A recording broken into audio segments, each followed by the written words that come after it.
If you want peace, then listen. This is for you. Tonight we begin with the remarkable jewels and questionable survival instincts of some of the most absurdly intense one-on-one fights in medieval history. So, before you get comfortable, take a moment to like the video and subscribe, but only if you genuinely enjoy what I do here. And let me know in the comments where you're tuning in from and what time it is for you. It's always fascinating to see who's joining us from around the world. Now, dim the lights. Maybe turn on a fan for that soft background hum. And let's ease into tonight's journey together. If you've ever waited 6 months for a reply from customer service, imagine waiting 2 years for a king to approve your jewel to the death request. Welcome to France in the 1380s, where justice moved slowly but involved significantly more stabbing. Juge was your classic medieval knight, proud, angry, and just a bit obsessed with inheritance disputes. His wife, Margaret, accused another knight, Jacques Lery, of raping her, while Jean was off doing knight things, which mostly involved either riding in circles or suing his neighbors. Cares naturally believed her.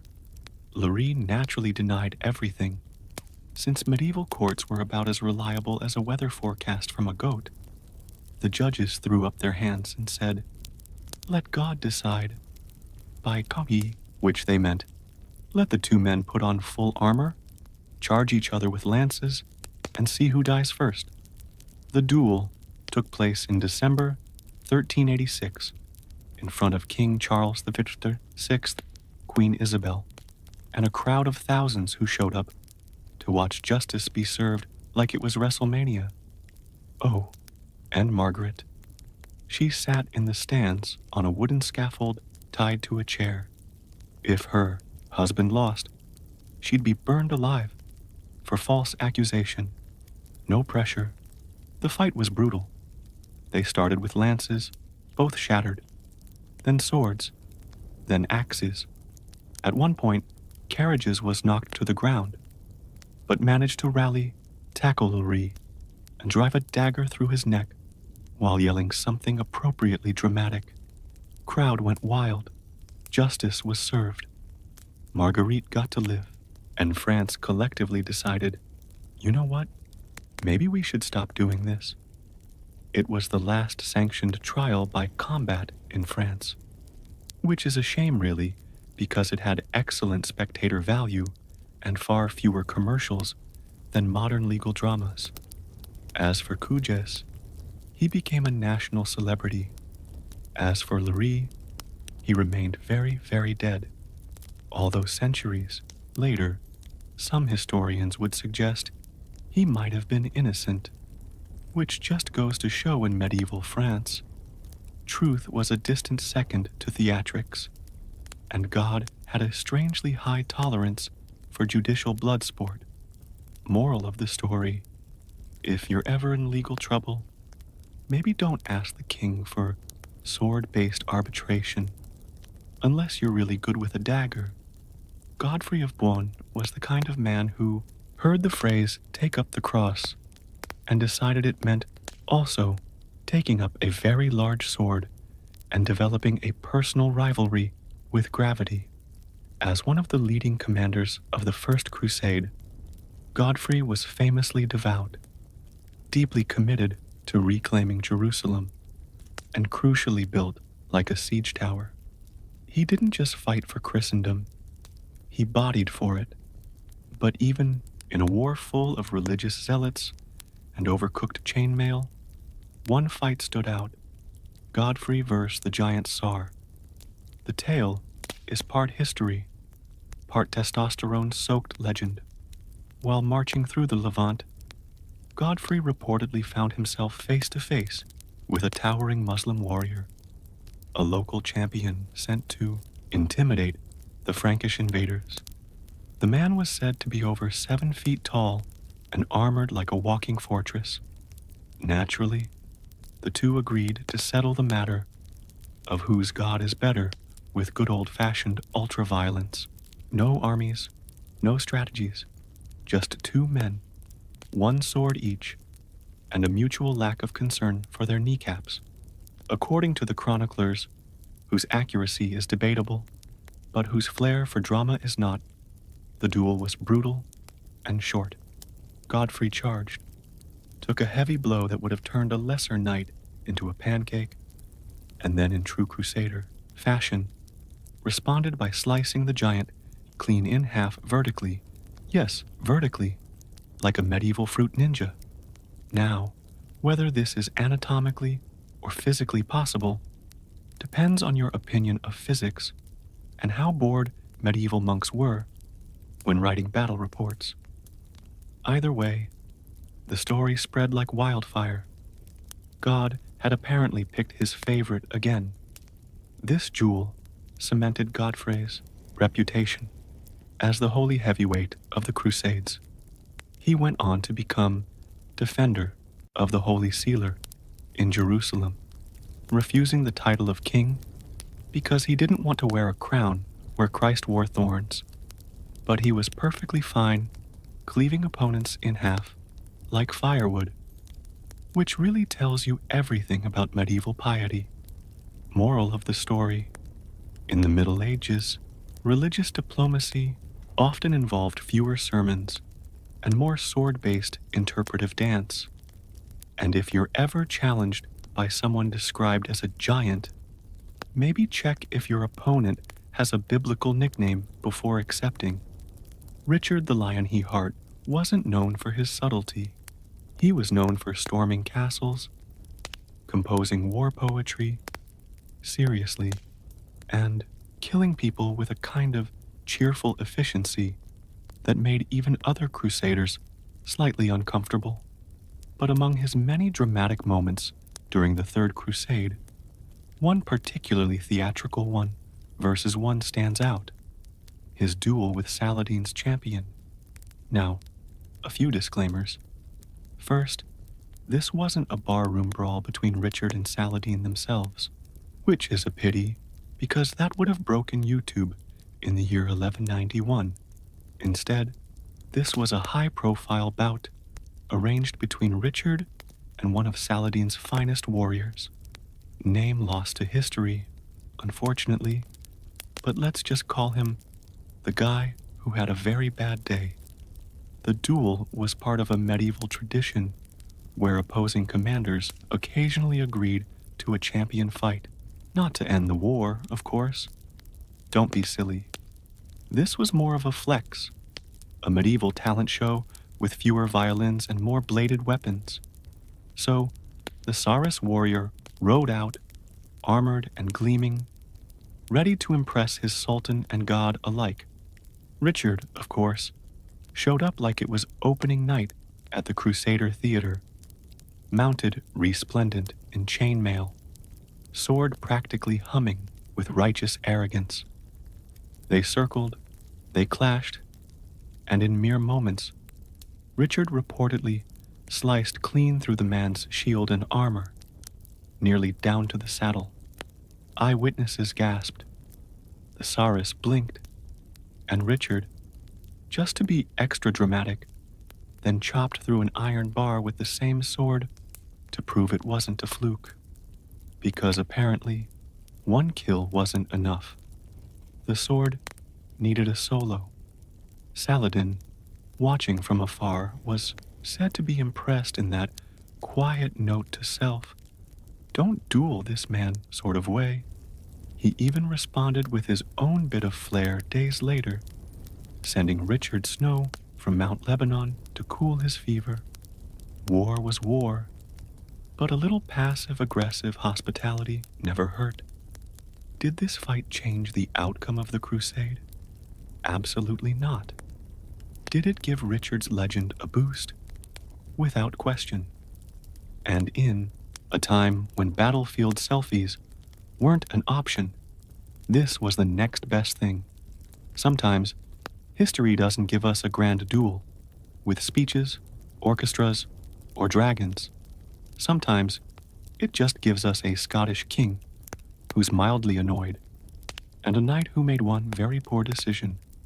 It was June 23rd, 1314, the day before the Battle of Bannockburn, the medieval equivalent of the Super Bowl, but with more mud and fewer commercials. Robert the Bruce, King of Scots and part-time survivalist, was out scouting the battlefield on a small horse. Not a war-oar, mind you, but the medieval version of a compact sedan, just trotting around, minding his own rebellion. Enter Henry de Han, an English knight and proud owner of an ego the size of Westminster Abbey. From across the field, he spotted Bruce, alone, unarmored, and apparently not interested in being dramatically murdered. To Henry, this looked like divine opportunity, a chance to single-handedly end the Scottish rebellion and look amazing doing it. So Henry did what any overconfident aristocrat would do. He lowered his lance and charged full speed at a king. No backup, no second opinion, just vibes. Robert the Bruce saw this happening, and according to every source did not panic. He didn't call for help. He didn't even dismount. He simply waited, calmly, probably a bit insulted. At the last possible moment, Bruce stood in the stirrups, guided his smaller horse slightly to the side, and obliterated Henry de Han's skull with a single axe swing. One hit, instant correction. The kind of head trauma that ends both a duel and your entire genealogical line. The axe split not just Henry's helmet, but also the handle, which annoyed Bruce more than the whole nearly being killed thing. Later, when his men congratulated him on the epic kill, Bruce reportedly grumbled about breaking his favorite weapon. Priorities. This wasn't just a flashy moment. It demoralized the English, emboldened the Scots, and gave Robert the Bruce the kind of campaign poster no modern politician could dream of. Vote for Bruce. He's not dead yet. The Middle Ages were, among other things, a period in which legal systems occasionally said, you know what, let's just fight about it. Hence the concept of the judicial duel, where two parties settled serious accusations not with lawyers, but with maces. And in 13th to 15th century Germany, this glorious logic reached its peak with the husband versus wife pit duel. Yes, a man and woman fighting in a hole. Here's how it worked. If a wife accused her husband of serious misconduct or vice versa, and both parties insisted on a trial by combat, a special duel was arranged. But not on equal terms, of course. That would be too modern. Instead, the man was placed inside a shallow pit, armed with nothing but a club. The woman stood outside the pit, wielding a rock tied up in a sling, essentially a medieval flail. Both combatants wore tight-fitting linen suits, because clearly dignity had already left the chat. To keep things fair, and by fair, we mean deeply confusing, the man's mobility was limited by the pit, while the woman had to keep one foot in a special cloth sack at all times, so she couldn't just run circles around him, which meant the entire duel looked like a drunken interpretation of modern dance, but with significantly higher stakes. Historical records show these duels were not just theatrical, they were lethal. In one famous case from 1200s Germany, a woman beat her husband to death in the pit, flailing him with her weighted sling until he gave up both the fight and his right to ever again speak during dinner. And yes, it was all perfectly legal. The winner was considered justified in their claim. No cross-examinations, no appeals. Just two people solving their marital dispute in front of an audience of neighbors, monks, and that one guy who brought popcorn before popcorn existed, the pit duel became such a cultural fixture that illustrated manuscripts from the era showed diagrams of the proper stances, because nothing says civilization like instructions for bashing your spouse with a rock. Not all duels happen in quiet courtyards or muddy pits. Some take place in the middle of a battle, when thousands of people are screaming. Swords are everywhere, and the air smells like sweat, horsehair, and poor decision-making.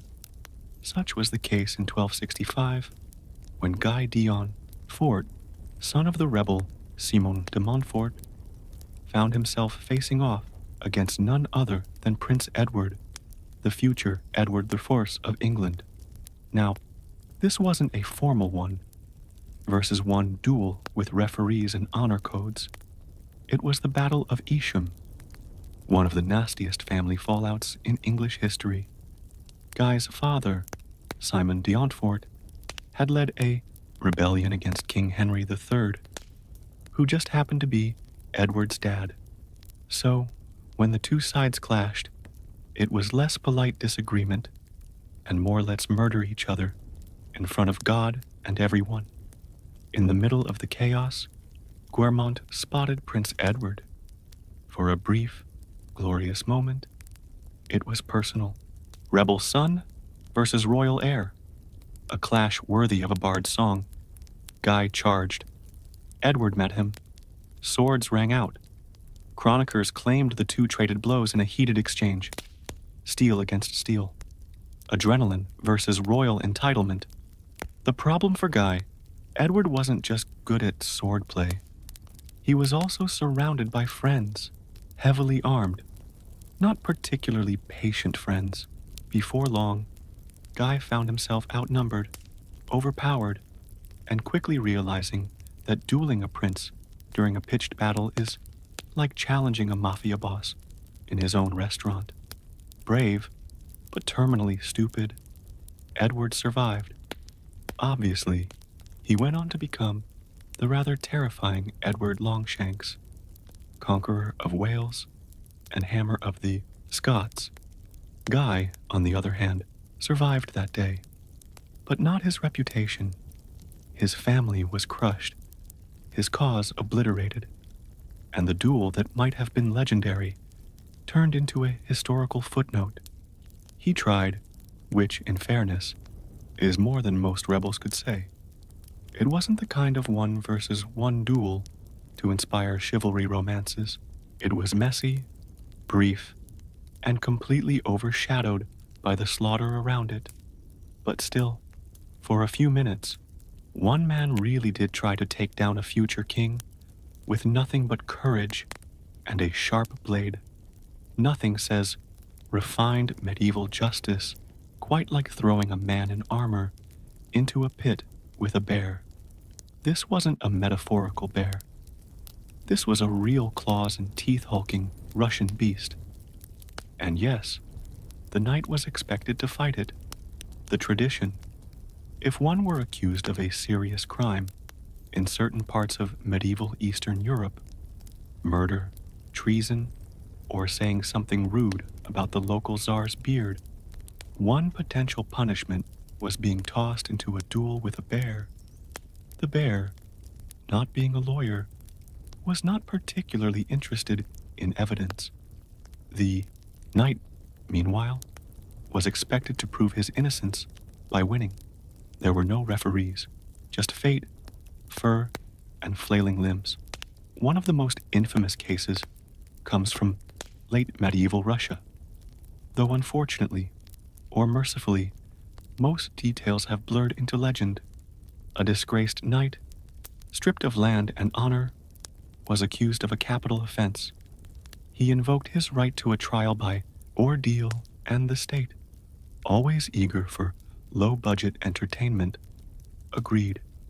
So they chained a bear in a wooden arena, gave the knight a sword, not a particularly sharp one according to rumor, and opened the gate. The crowd naturally was thrilled.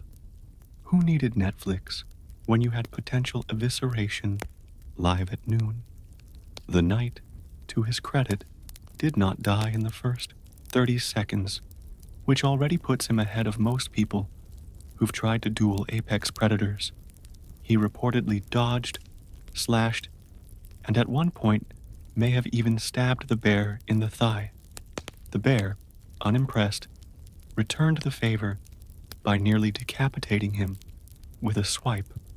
Somewhere in the chaos, both fell. The crowd screamed, and the czar's officials stepped in, possibly because the bear had become too enthusiastic. The verdict technically inconclusive.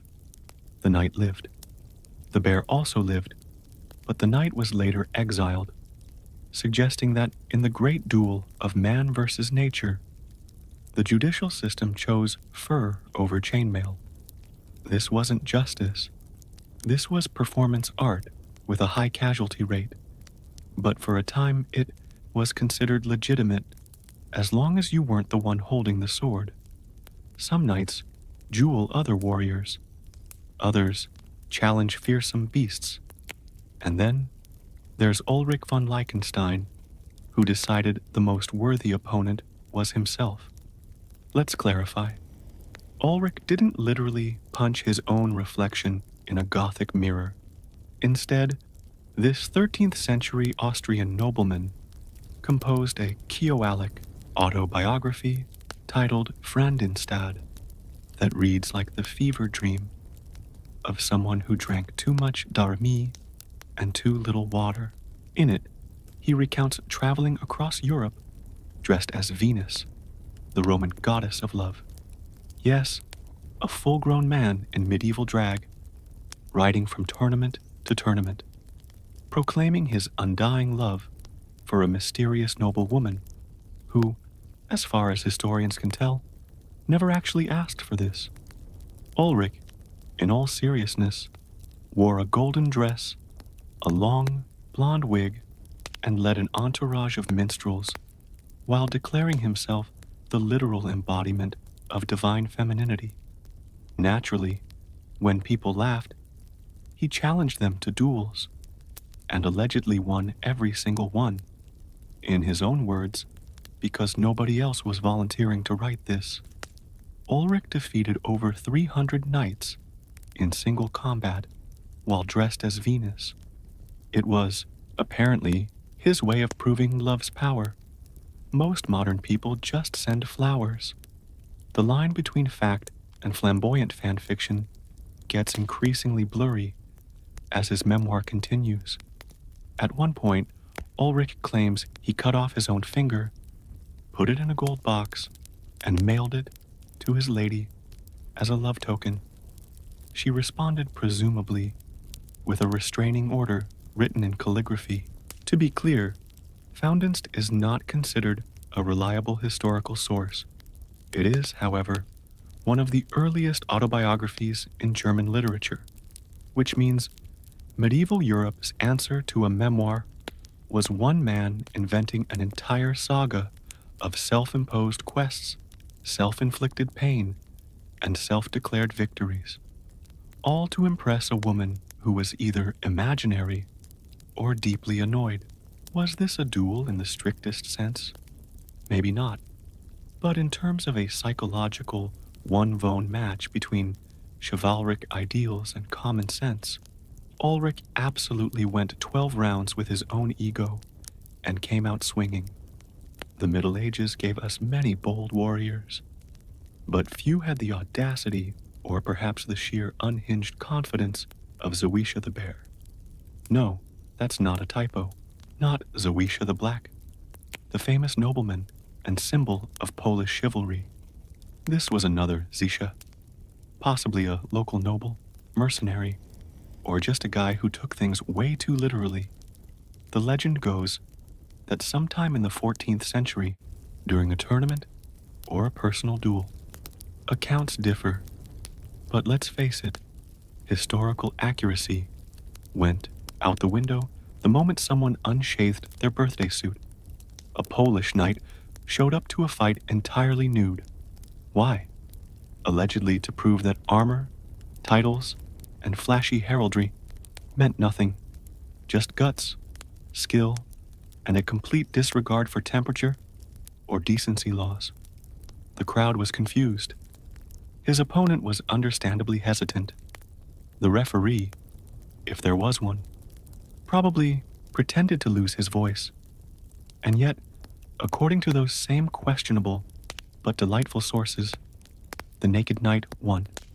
Yes, he fought fully exposed, blades clashing, limbs dodging, all while his most vulnerable assets were swinging in the medieval breeze. His opponent, wearing full armor and presumably a sense of dignity, was either too stunned or too distracted to land a killing blow. There's a theory that the nudity was symbolic, a way to demonstrate purity of combat. Behold, he might have declared, I have nothing to hide. Of course, he could have just been drunk, or trying to make a point about fashion or both. The Polish chronicles don't give us his real name. Maybe they were too embarrassed, but his legend lingers, whispered among historians, like a cautionary tale. He is the cautionary tale about ego, daring, and the hazards of going into battle without pants. Was it practical? No. Was it hygienic? Doubtful. Did he win? Apparently, which makes him arguably more successful than most fully clothed knights with entire coats of arms behind them. Moral of the story: in medieval Europe, anything was possible, especially if you didn't mind chafing. If you ever travel back in time and end up in a duel, remember, skill matters, but a completely unhinged first impression might win the psychological war before swords even cross. Before, medieval tournaments were sanitized into jousts with polite clapping and overpriced turkey legs. They were glorious chaotic bloodbaths called melees, and no one thrived in the swirling mess of clanging steel, crushed egos, and unregulated violence, quite like William Marshall. Born around 1146, William was the son of a minor noble, and like any second son, with no inheritance and lots of biceps, he turned to knighthood, but not the courtly, flower-niffing kind. William went full berserker, earning fame in melee tournaments, which at the time were basically large-scale 1v-ons, with dozens of participants, no teams, and the goal of either capturing your opponent or beating them until they gave you money to stop. Marshall's tactic: charge into the chaos like a human battering ram. If elegance was a sword stroke, he missed it entirely. But his record, ridiculous. In one season, he reportedly unhorsed 500 knights. That's not a duel. That's a medieval hitman resume. He became so terrifying that nobles would literally try to avoid being in the same melee as him. William's here. Sorry. I suddenly remembered I left my chainmail in the bath. His horse was trampled so often, tournament officials had to start giving him replacement horses as prizes. At some point, he stopped counting, and the man was chivalrous too, at least by medieval standards. Once he knocked a guy off his horse, helped him up, then robbed him anyway. Chivalry. Eventually, William's melee rampage made him rich and respected. He rose through the ranks, became an advisor to kings, and served 5 English monarchs without being murdered, even once, which, given the Plantagenet track record, is its own miracle. In old age, well into his 70s, he was still strapping on armor and leading troops. At the Battle of Lincoln, in 1217, he personally charged into enemy lines, like he was still 30, and came out without a scratch, which means either he was divinely protected, or everyone else was too scared to hit him. When he finally died, they buried him at the Temple Church in London, where his tomb still quietly flexes to this day. Monks, peaceful, devout, bold, known for making beer and illuminating manuscripts, but occasionally in the grand tradition of passive, aggressively smiting one, another in the name of Christ. They got just a little bit stabby. Let's travel to the wild ecclesiastical frontier of 11th century France, where a bizarre footnote in monastic history occurred. A trial by combat between two monks. Yes, actual monks, not knights who retired into prayer robes.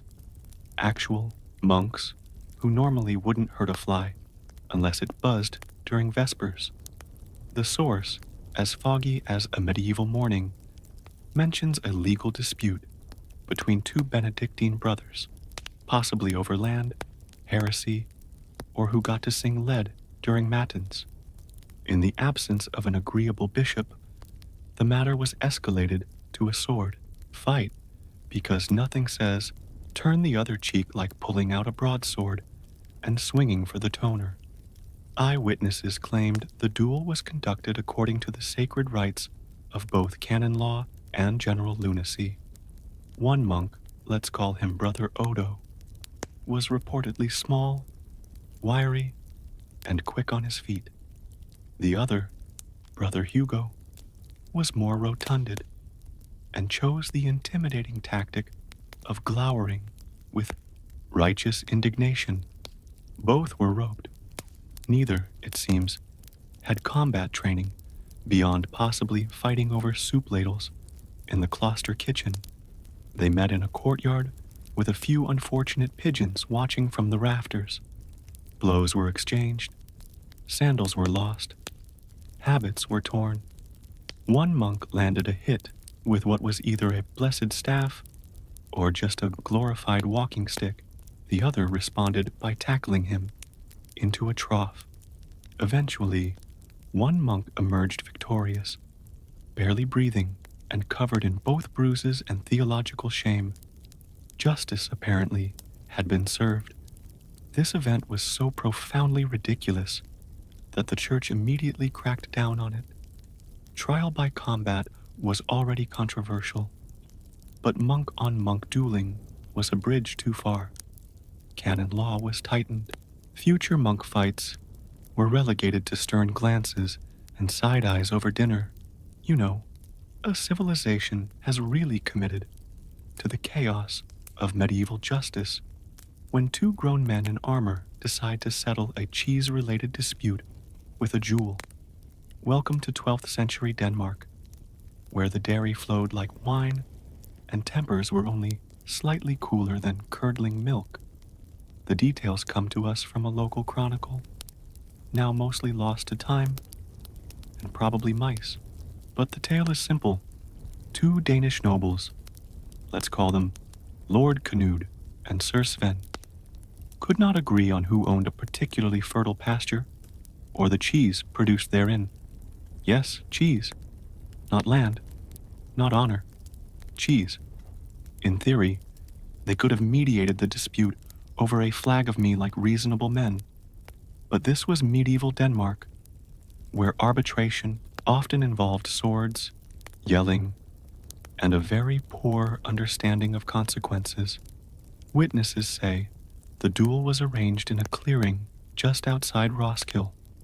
The weapons were broadswords, the stakes, ownership of a small herd of goats, several wheels of soft heavenly cheese, and crucially, the right to be the man who won a duel over cheese for the rest of his life. Lord Kenneth was a large, sweaty noble with the upper body of a Viking and the footwork of a sack of barley. Servan, smaller and wirier, was a known cheese enthusiast, which some say gave him the psychological edge, or perhaps he was just angry someone had touched his brie. The duel lasted longer than expected. Both men shouted accusations about curd theft and lactose-related heresy. At one point, Knud slipped on a wheel of cheese because, yes, someone brought them to the field for dramatic flair and nearly impaled himself on his own sword. In the end, Sven managed to land a clumsy but decisive blow to Knud's leg, sending him sprawling.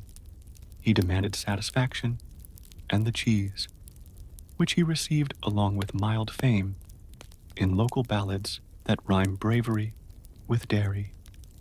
The church, predictably horrified, tried to outlaw such nonsense shortly after, but the damage had been done. Cheese dueling entered Danish legend. Of all the weapons forged in medieval Europe, few were as underappreciated as the humble frying pan. Designed for eggs, not executions, it rarely made it onto the battlefield, except once in the case of one supremely annoyed French knight who turned a cookware into carnage. The tale comes from a 13th century tavern account, hardly official, but delightfully absurd. Our hero, Sir Gaume de Fer, was not your typical paragon of chivalry. He was a minor knight, land poor, debt rich, and extremely passionate about two things: his honor and his breakfast. One morning, while visiting a roadside inn near Toulouse, Sir Gaume found himself in a heated argument with another knight, a smug noble named Raoul d'Esseron, who allegedly insulted his cooking and implied his bacon was unworthy of nobility. This was not just culinary criticism, it was social annihilation. A duel was demanded. Now, this wasn't a battlefield or a tournament. It was a tavern kitchen, and so Guillaume didn't have his sword, but he did have a cast iron skillet, still sizzling with the righteous fury of eggs recently cooked. Raoul, meanwhile, had a dagger and zero sense of humor. Eyewitnesses claimed the fight was short, but spectacular. Sir Guillaume swung the pan like a flanged mace, knocking over chairs, splattering grease, and delivering a clanging uppercut that reportedly rang like a cathedral bell. Raoul attempted a parry and got slapped across the helm by half an omelette. The duel ended with Raoul unconscious in a pile of ash and onions. Guillaume declared victory, flipped the pan in triumph, and finished cooking his breakfast. Some say the innkeeper gave him free meals for life. Others say the church issued a quiet reprimand for turning kitchens into arenas of judgment. Regardless, the frying pan duel of Toulouse became legend. Knights retold it for years, usually after a few drinks, and with exaggerated choreography involving bacon shields and egg-based parries. Not all medieval duels ended in a spray of arterial drama and victorious monologues. Some bafflingly ended in emotions, unplanned ones. Case in point, the bizarre and vaguely heartwarming 14th century duel between two knights who began as bitter enemies and ended well sort of cuddling. Years' War, which, contrary to its name, was less a continuous war and more of a long toxic on-again, off-again relationship between England and France. Amidst this emotional battlefield, two knights, Sir Thomas Dales of England and Jean Laboutier of Brittany, found themselves caught in a heated argument over prisoner exchanges, ransom etiquette, and whose mother wore more armor. A duel was arranged because, again, talking things out hadn't been invented yet. Witnesses say the knights clashed with gusto. There were lances, swords, and just enough chivalric flair to make the French poet swoon. But after several minutes of sweaty grappling, each man realized something crucial. They were completely exhausted and probably too evenly matched to kill each other without risking cardiac arrest. Then came the moment. Locked in a clench, panting through their helmets like wheezing goats. One of them, possibly John, reportedly muttered something like, "Are we done?" Sir Thomas, never one for poetry, allegedly grunted, "Only if you are." And that was it. They backed off, both bleeding, slightly, both looking like they'd rather be anywhere else. A truce was declared. Some accounts even say they shook hands. One source, likely exaggerated by a minstrel on mushrooms, insists they embraced, removed their helmets, and laughed about the futility of war, while the crowd awkwardly applauded. Naturally, neither man ever fully admitted to the hug, but it stuck in the BC record as one of the strangest conclusions to a duel ever. The church approved. So did their squires, who no longer had to clean entrails off chainmail. Long before Spain was a single country, it was a very crowded peninsula where Christian kings, Moorish emirs, and everyone's third cousin were constantly battling for castles, goats, and the honor of obscure saints. Out of this fiery stew rose Rodrigo Diaz de Viva, better known as El Cid, part warlord, part poet, part national branding opportunity. But long before he became the heroic exile of every Spanish high school textbook, young Rodrigo was already making a name for himself by punching above his social weight. Literally.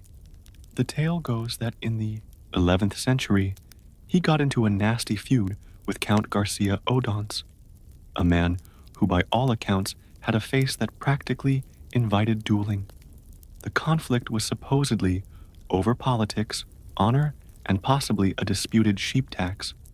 Details remain fuzzy, but historians agree the two men ended up in a trial by combat, a medieval HR-approved method of saying, let's just fight about it.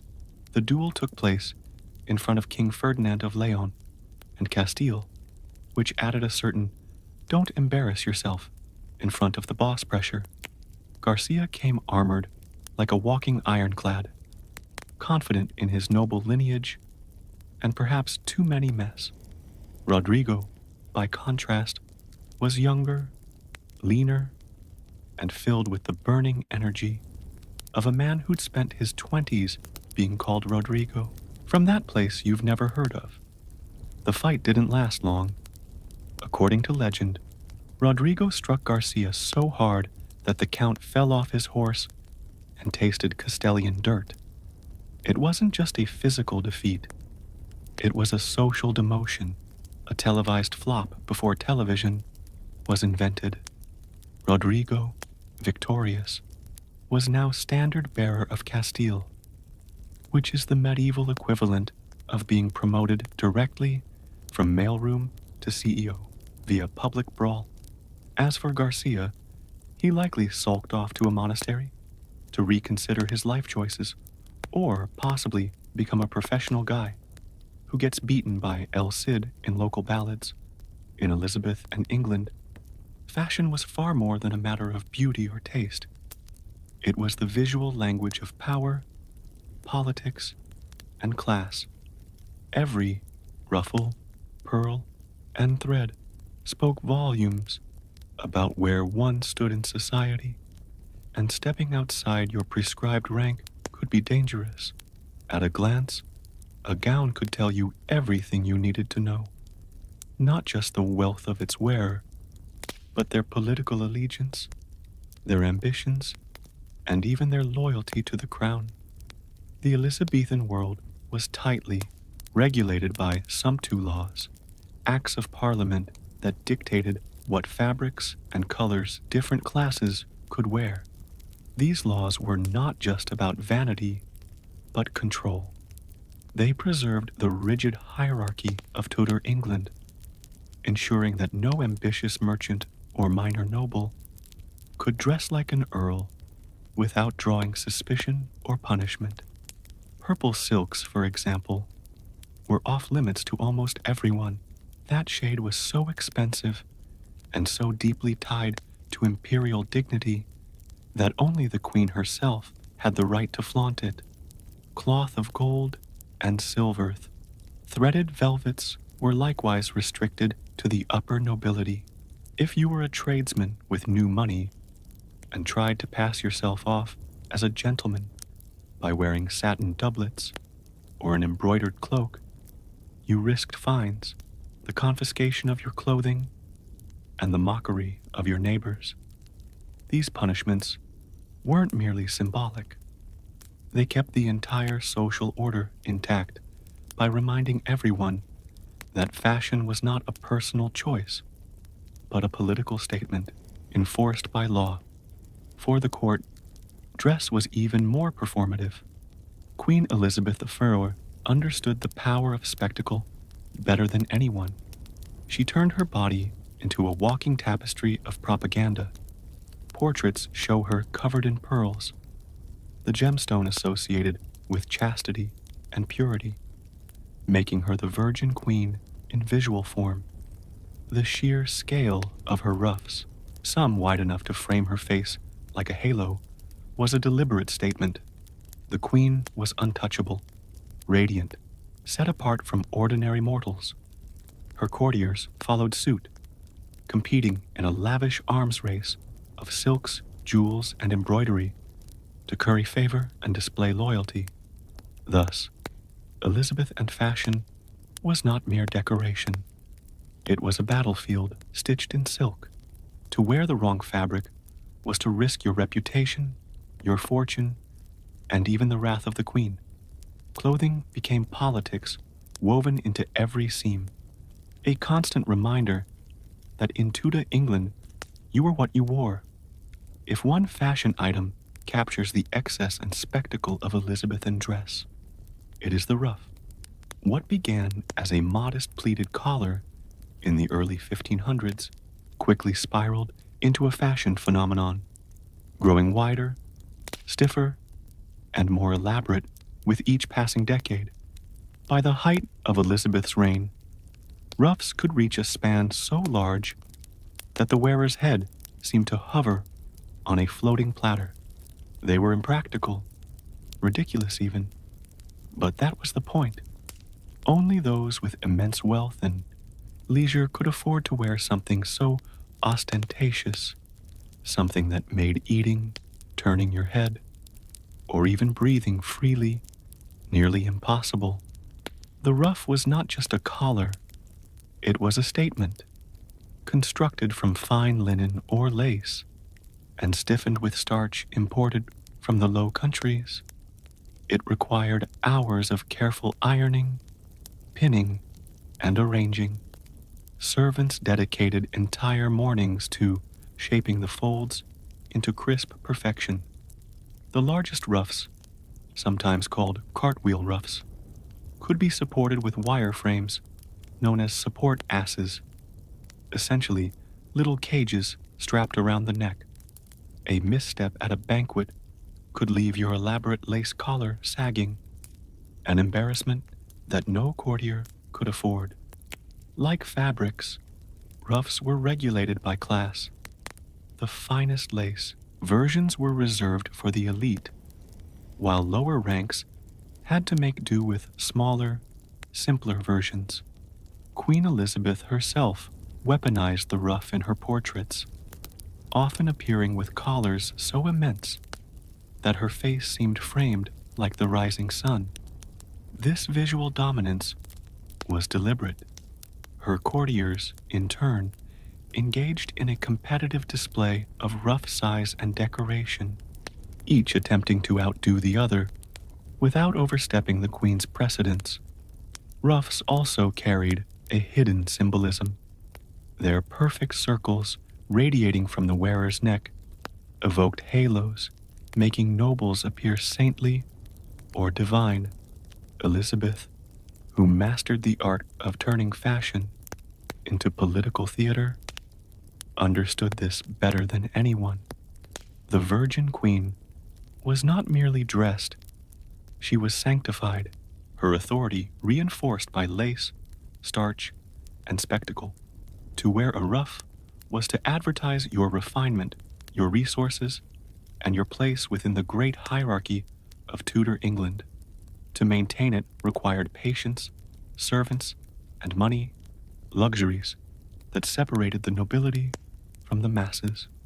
The ruff, then, was the Elizabeth, and world in miniature, beautiful, fragile, costly, and designed to keep everyone in their proper place. Behind the dazzling fabrics and towering ruffs lay the foundation of Elizabeth and style. The corset, known at the time as stays or bodies, these stiffened garments quite literally shaped the ideal Elizabeth and figure. Forget soft curves. What the court demanded was a rigid, geometric silhouette. The fashionable body was triangular, broad shoulders tapering down into a narrow waist, with the torso pressed flat like a board. This shape was not natural, but that was the point. Clothing in Elizabeth's court was about control, artifice, and the triumph of social order over the chaos of nature. Corsets were usually constructed from layers of linen, reinforced with whale, bone, horn, or even iron strips. They flattened the bust, straightened the posture, and pushed the body into a stiff cone. For noble women, the corset was essential, for it transformed the wearer into a walking symbol of discipline and status. Servants laced them tightly in the morning, and once inside, movement was restricted. Breathing deeply became difficult, bending forward awkward, yet this discomfort was precisely what marked elite women.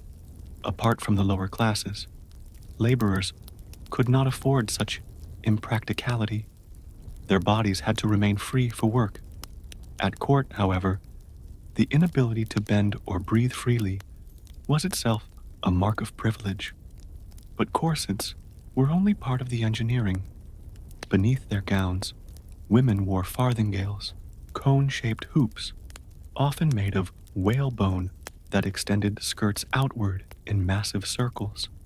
Introduced from Spain, the farthingale gave Elizabeth and dresses their iconic bell-like shape, transforming women into grand architectural structures. Together with corsets, they created a body that was less flesh and blood than sculpted spectacle. Queen Elizabeth set the ultimate standard. Portraits show her waist tightly cinched, her skirts flaring outward, her torso rigid as marble. The Virgin Queen appeared untouchable, less a woman than an icon draped in power. Courtiers imitated her silhouette obsessively, competing to display the most extreme shapes. Every fold and angle of fabric declared loyalty, discipline, and control, qualities prized in a court obsessed with hierarchy. Thus, in the Elizabethan world, the body itself became political real estate. Fashion reshaped flesh into an emblem of obedience, wealth, and refinement. To lace yourself into a corset was to submit not only to beauty, but to the unyielding order of Elizabeth's England. If corsets and farthingales gave Elizabeth and fashion its architectural structure, then pearls and embroidery provided its language.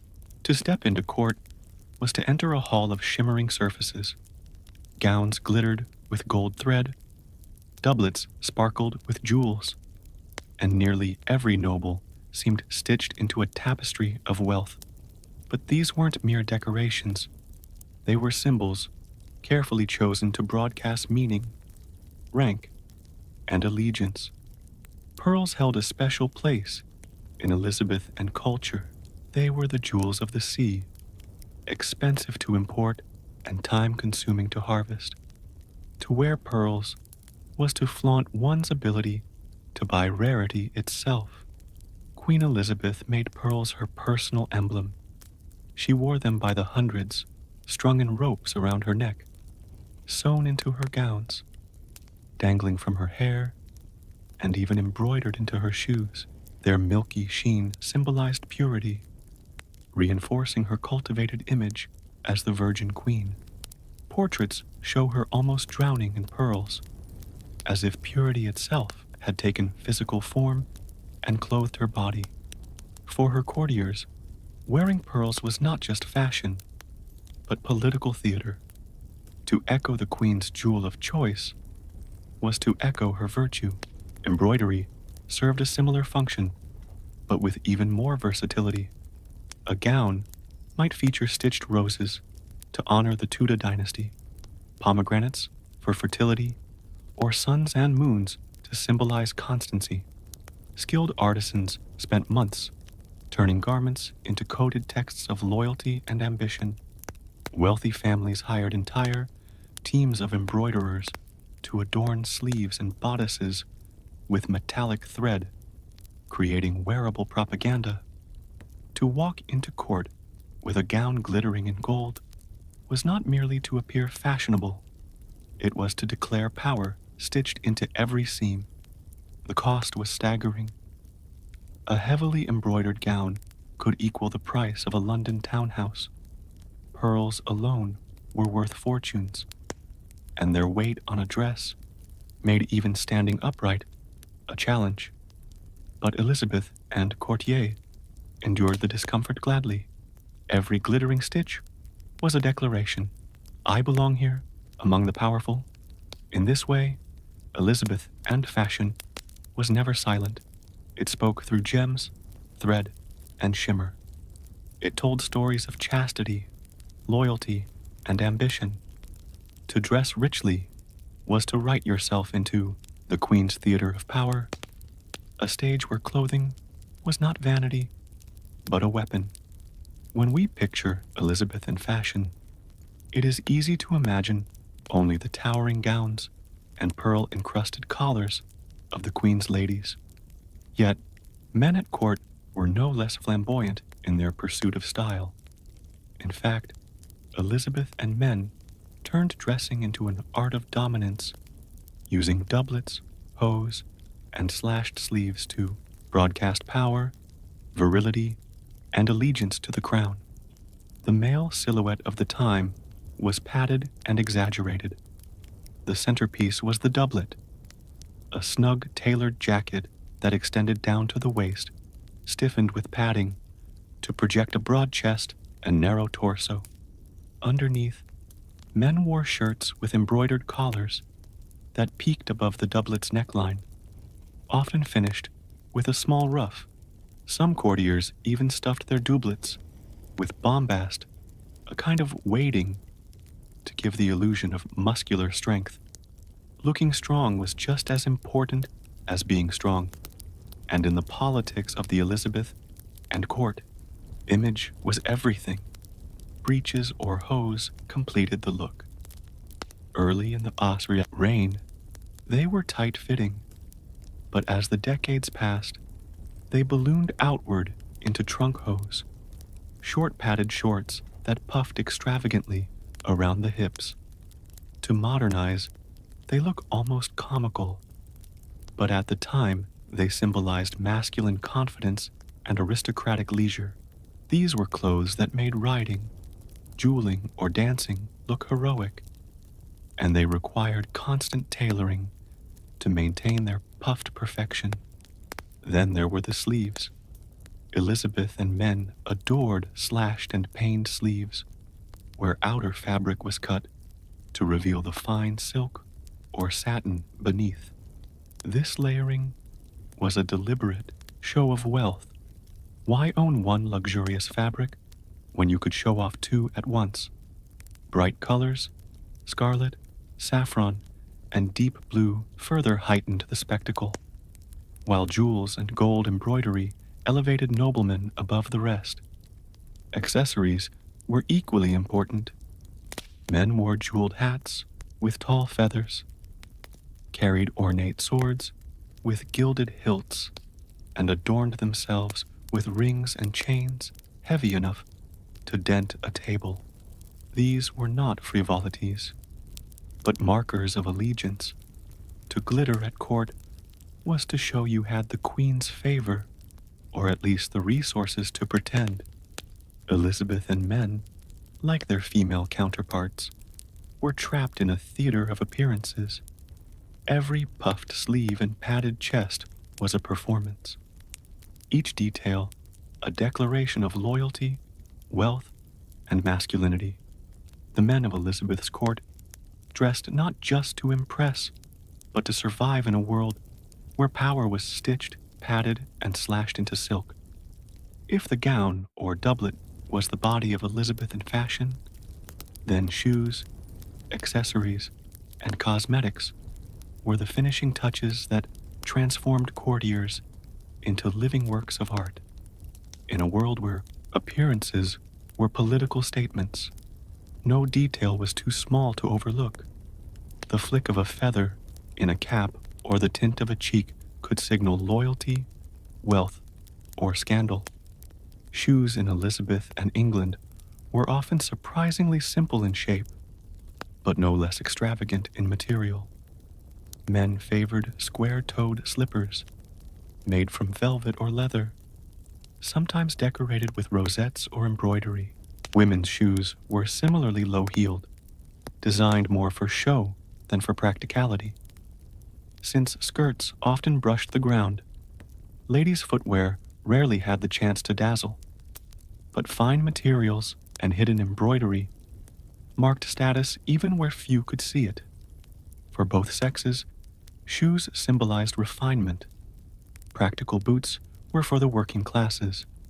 Accessories, however, where the real competition began. Hats were essential, especially for men. Courtiers strutted through the palace in felt caps or tall crowns adorned with feathers imported from exotic lands. A single plume from an ostrich or peacock was more than decoration. It was a signal of wealth and connections abroad. Chains of office made of gold and hung heavy around the neck carried political meaning. They marked rank and the queen's favor. Even gloves, often perfumed and embroidered, became fashionable tokens, exchanged as gifts to secure alliances or flirtations. Cosmetics were equally charged with meaning. Women, and occasionally men, painted their faces with a stark white foundation made of souse, a mixture of vinegar and white lead.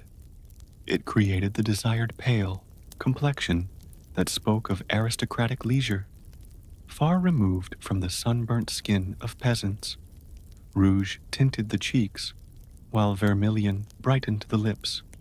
Some even darkened their eyebrows with soot or coal dust, framing the face like a living portrait. Of course, these concoctions were often poisonous, slowly damaging the skin, but vanity outweighed health in the theater of Elizabeth and fashion. Perfume completed the ensemble. Imported from Italy or France, it masked the odor of rarely washed bodies and garments, while also signaling sophistication. A whiff of rose water or musk could distinguish a courtier from the crowd.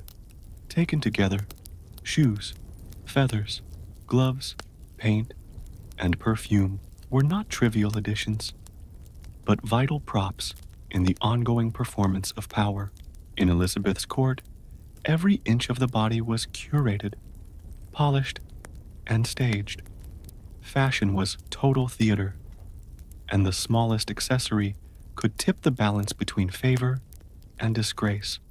No one understood the power of clothing better than Elizabeth I.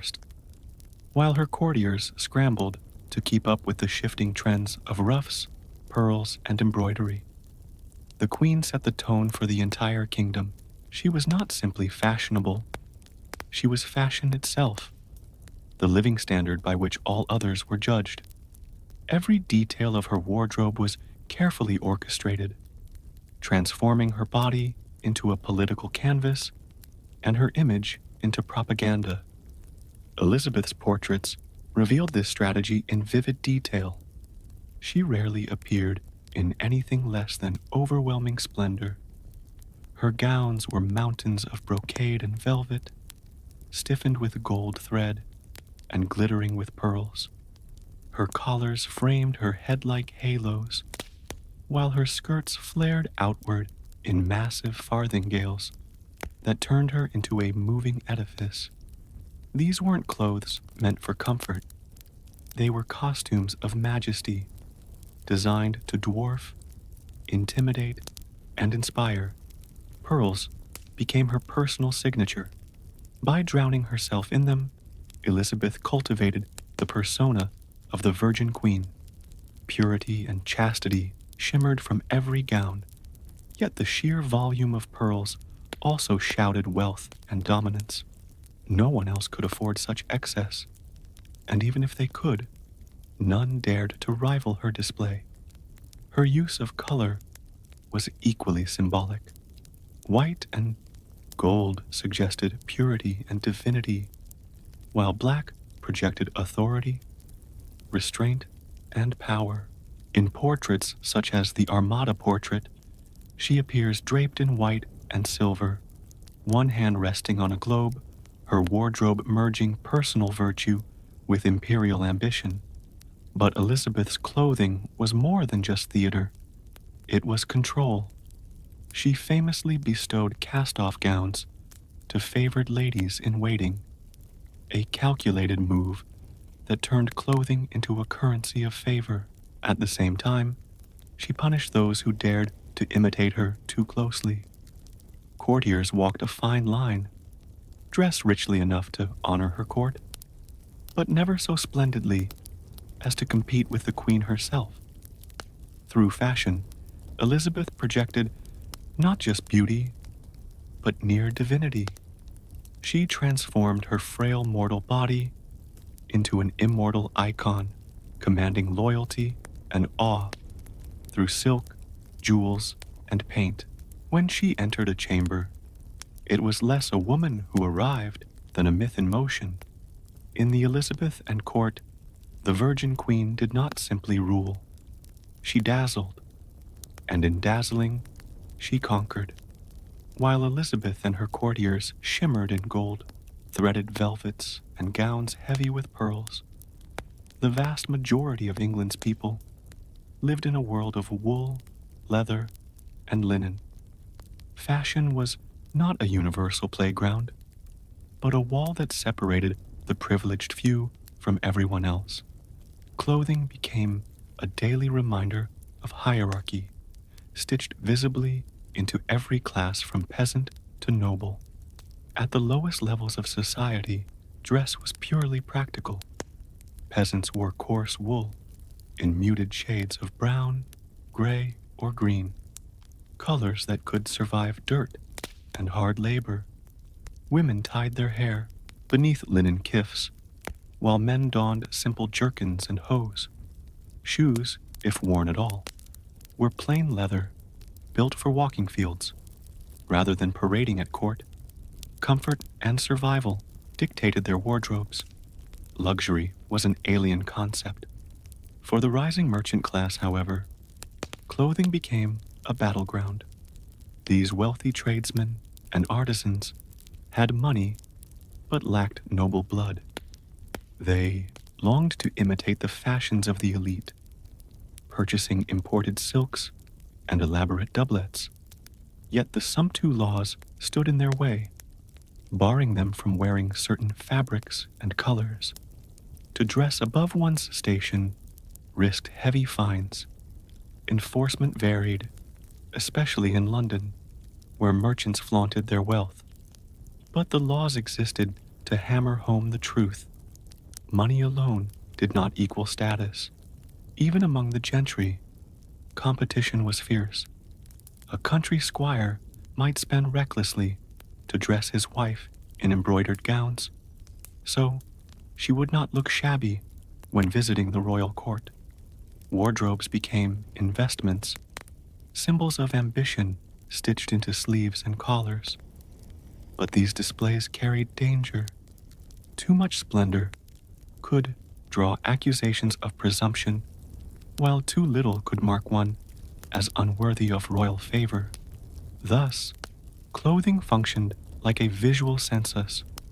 You could tell instantly whether someone was a laborer, a merchant, or a lord by the cut of their doublet or the fabric of their gown. Elizabeth and society valued this clarity. It kept order intact, ensuring that even without words, people knew their place. In the end, Elizabeth and fashion was a mirror of the kingdom itself, dazzling at the top, drab at the bottom, with countless shades in between. Each stitch told a story of privilege or poverty, ambition or obedience. For most, clothing wasn't just what you wore, it was the skin of the class system itself. By the end of Elizabeth's reign, fashion in England had become more than adornment. It was theater, propaganda, and a cage. Every rough jewel and stitch played its part in a performance that reached from the royal palace to the humblest village. Elizabeth and clothing dazzled the eye, but its true purpose was to enforce order and remind everyone of their place. At court, fashion was a weapon. Nobles used it to climb higher in the queen's favor, competing to dazzle without outshining her. Men padded their shoulders into exaggerated strength. Women cinched their bodies into rigid cones, and both sexes wrapped themselves in fabrics imported from across the globe. A single appearance at court could bankrupt a family. But without the right attire, entry into Elizabeth's orbit was impossible. Clothing determined who was visible, who was invisible, and who was powerful.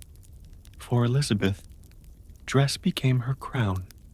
She turned her body into a living canvas of symbols: pearls for chastity, suns for majesty, embroidered flowers for fertility and divine right. Her portraits were less about realism than myth-making. When courtiers looked upon her in person, framed by ruffs wide as halos and skirts vast as fortresses, they saw not a woman of flesh and blood, but an icon of power. Through clothing, Elizabeth ruled not only by decree, but by spectacle.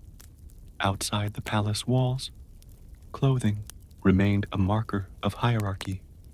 The rich merchant, pushing against the boundaries of the laws, still found himself contained by the fabrics he was permitted to wear. The peasant in coarse wool carried his place on his back as surely as the noble in velvet. Fashion was not freedom, it was surveillance, a daily reminder of who held power and who did not. And yet, the beauty of Elizabeth and fashion cannot be denied. The gowns, with their embroidery of gold thread and fields of pearls, the men's doublets slashed open to reveal silks of many colors, the dizzying ruffs, like clouds around noble faces, all spoke of an age intoxicated by splendor. To live in Elizabeth's court was to step onto a stage where the costumes mattered as much as the lines spoken. In the end, Elizabeth and fashion was never just about clothing. It was identity, hierarchy, and politics stitched into fabric. It was the theater of power worn daily by those who ruled, those who served, and those who aspired. Every thread, every jewel, every ruff was part of a grand performance in which the price of admission was loyalty, and the cost of error could be everything. To be pregnant in the Middle Ages was to live inside a world of constant fear and fragile hope. With little understanding of medicine, every stage of pregnancy felt like a gamble. Women and their families turned to the only guides they trusted: superstition, religion, and tradition. What a pregnant woman ate, what she saw, whom she spoke to, even the phase of the moon. All of these could supposedly determine the fate of the unborn child. Pregnancy was less a private biological event than a public drama wrapped in rules and warnings. One of the strongest beliefs was that the mind and body of the mother directly shaped the child. If a woman looked upon something frightening, it was feared the baby might be born disfigured or monstrous. A sudden shock or upsetting sight could mark the child permanently, a superstition known as maternal impression. As a result, communities often tried to shield expectant mothers from disturbing images, loud noises, or even bad tempers. Believing such influences could seep into the womb, daily life became a careful balancing act. Foods were judged, not just for nutrition, but for symbolic power. Certain fruits or meats might encourage a healthy baby, while others were believed to invite deformity or disease. Women were told to avoid eels, rabbits, or anything thought unclean, since consuming such animals risked passing their traits onto the child. Even bread and wine could be deemed dangerous if not blessed or prepared properly. The heavens themselves were thought to influence the pregnancy. A lunar eclipse was feared above all else, believed capable of causing miscarriage or birth defects. During eclipses, women were often hidden indoors with charms tied around their necks or bellies, anything to block out the moon's shadow. Astrology also played its role, with midwives and families consulting the stars to predict both the timing of birth and the character of the child. In this atmosphere, pregnancy was not simply a physical condition, but a spiritual and cosmic one. Every decision carried weight. Every moment could tilt fate. For medieval women, superstition was not optional. It was a shield, however fragile, against a world they could not control. The womb, in their eyes, was as vulnerable to demons, eclipses, and curses as it was to illness. Among all the saints of the medieval imagination, none was more important to pregnant women than Saint Margaret of Antioch. Her story, passed down in sermons, manuscripts, and miracle collections, read like a divine allegory for childbirth itself. According to legend, Margaret was swallowed whole by a dragon, an image that mirrored the fear of women entering the jaws of labor. Yet, she emerged alive and unharmed, splitting open the beast's belly with the sign of the cross. To medieval minds, this was not only a tale of martyrdom, but a heavenly promise. If Saint Margaret could survive the dragon, then mothers, too, could survive the perils of childbirth. For centuries, her name was invoked in the birthing chamber. Midwives carried small devotional books with prayers dedicated to her, and women often clutched charms inscribed with her image as labor pains began. Sometimes these prayers were read aloud at the bedside, transforming a terrifying moment into a ritual of divine protection. In some places, even reciting her life story during labor was thought to bring relief. It was said that simply hearing her tale could make the womb open more easily, as if her victory over the dragon echoed in the bodies of mothers who called upon her. St. Margaret's popularity was immense. Churches dedicated to her sprang up across Europe, and her feast day was observed with special reverence by women hoping for children. Noble women and peasants alike sought her protection, showing that fear of childbirth crossed all social boundaries. Wealthy families might commission painted icons or gilded reliquaries in her honor, while poorer women made do with tiny lead or put badges blessed at her shrines. The material did not matter, the faith did. Her role was more than symbolic. It was profoundly psychological. In a world where maternal mortality was terrifyingly common, belief in St. Margaret offered a sense of control.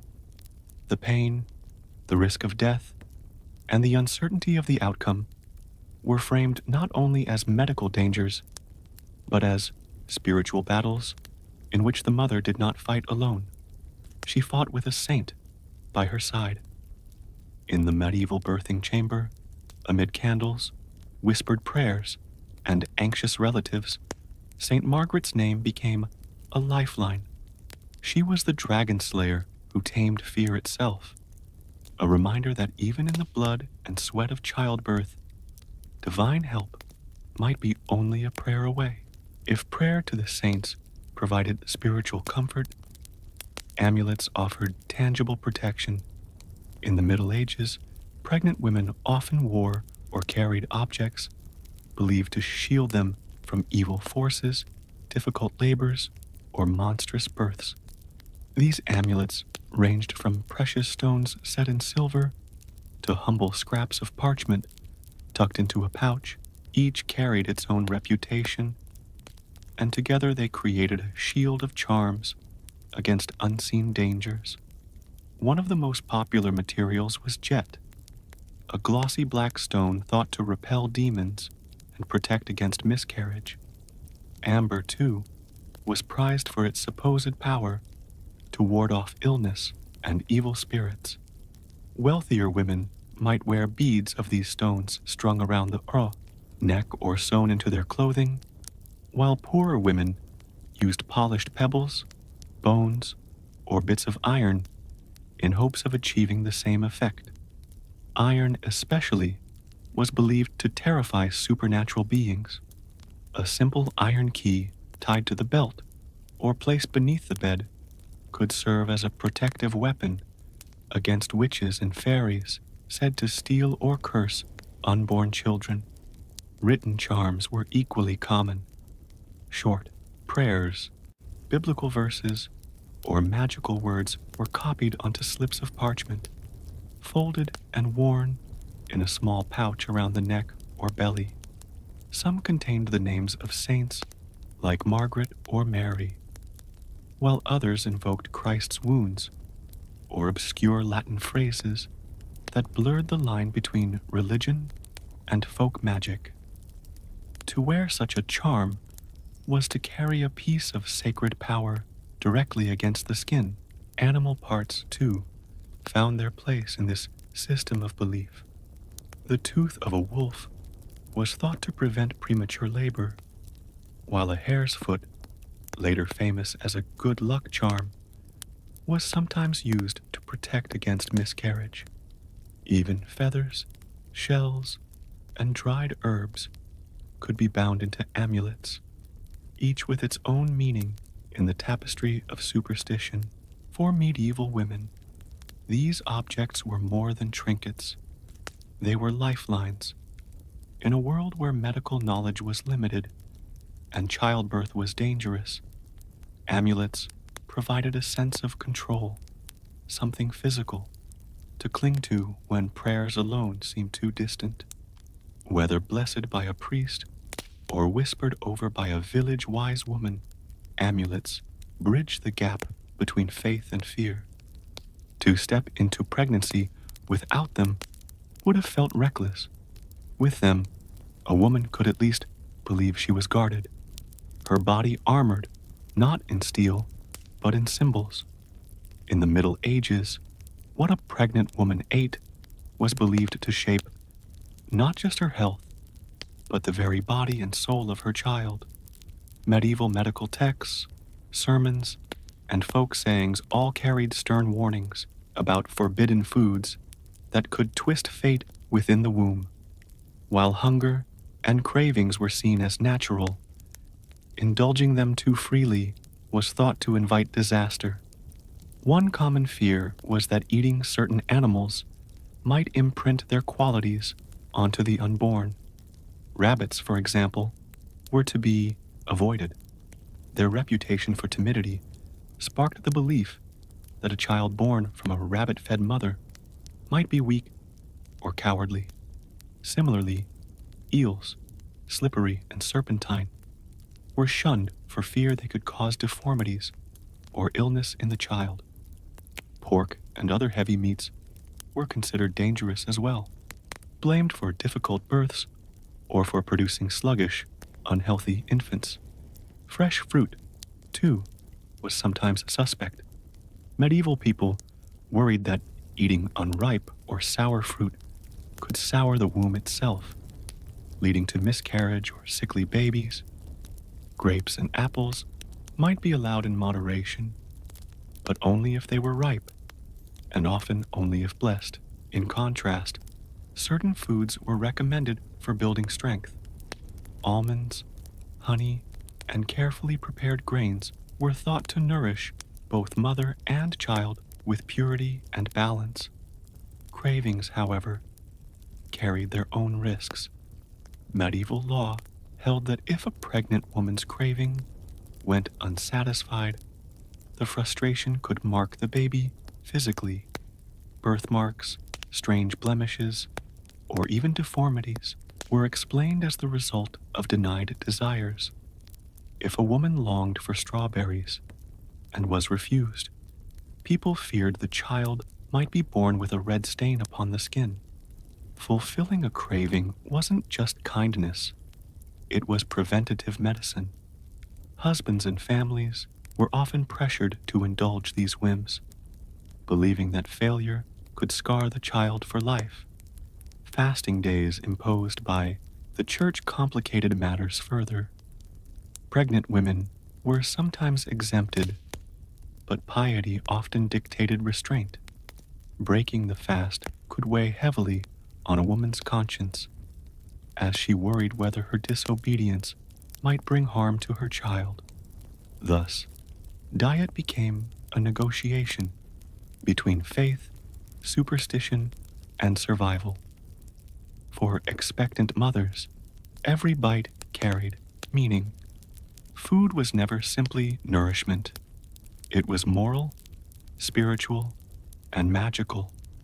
To eat wisely was to guard the womb. To eat wrongly was to risk bringing forth not a healthy child, but a living warning of broken rules. For medieval people, the sky was not distant and indifferent. It was alive with forces that shaped human fate.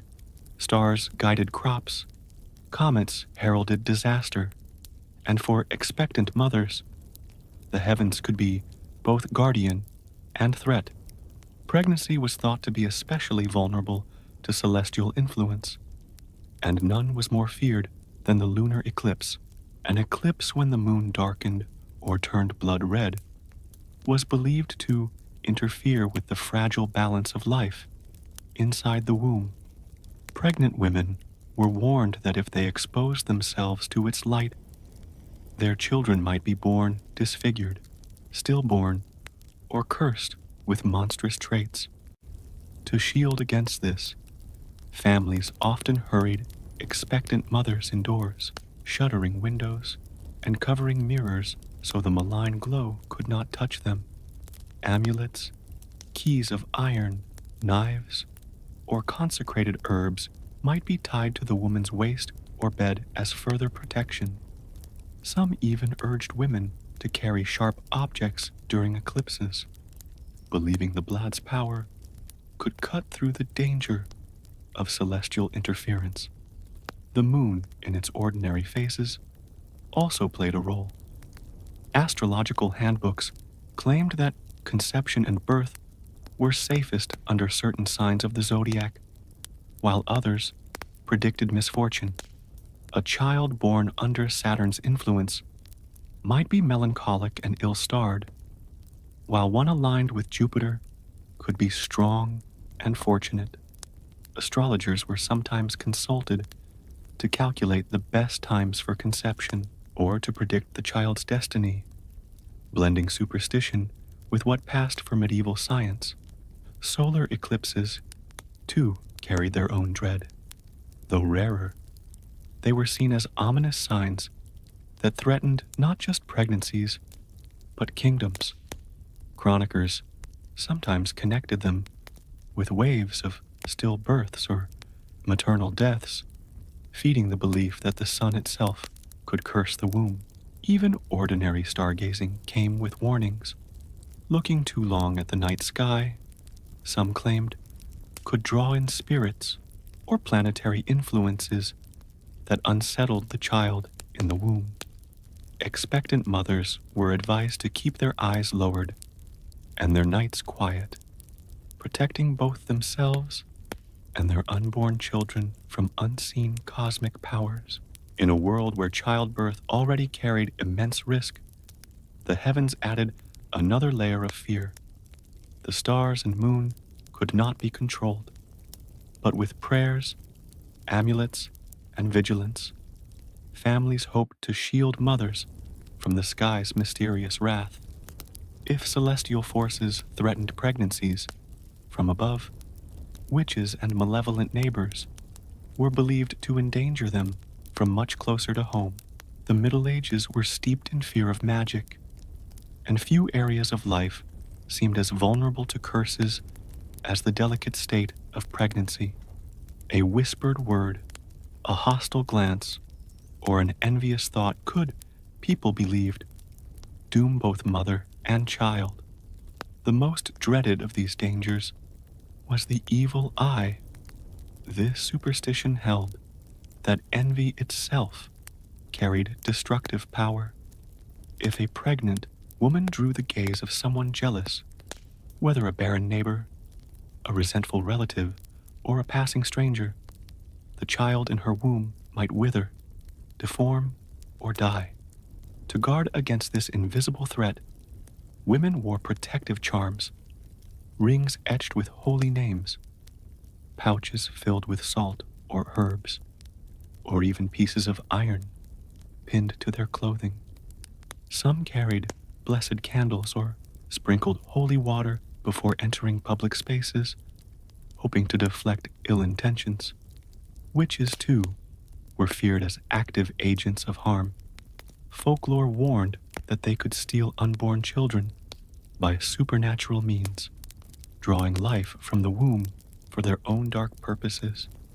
Tales circulated of women who miscarried after quarrels with suspected witches, fueling suspicion and sometimes violence. Midwives themselves often fell under scrutiny, for their deep knowledge of herbs and birth could look uncomfortably close to sorcery in suspicious eyes. To ward off such dangers, ritual precautions were taken. Holy relics, tiny splinters of wood, fragments of saints' bones, or strips of cloth blessed at shrines were tied around the body as spiritual armor. Psalms were recited at the bedside, especially during the vulnerable hours of labor, to drive away any lurking spirits. Some communities even hung protective objects above the doorway, horseshoes, crosses, or bunches of herbs to keep witches from entering the birthing chamber. But not all countermeasures were sacred.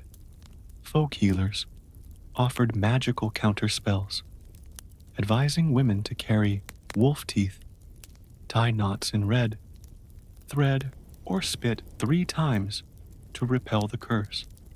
Blending Christianity with folk tradition, these practices reflected the desperate desire for control in an unpredictable world. For medieval women, pregnancy was already a perilous journey. The fear that human malice, as much as divine judgment or cosmic influence, could twist fate, made vigilance constant.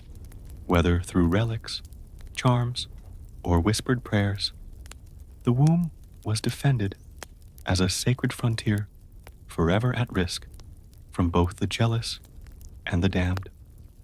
When the first pangs of labor struck, a medieval woman was ushered into a world of ritual as much as medicine.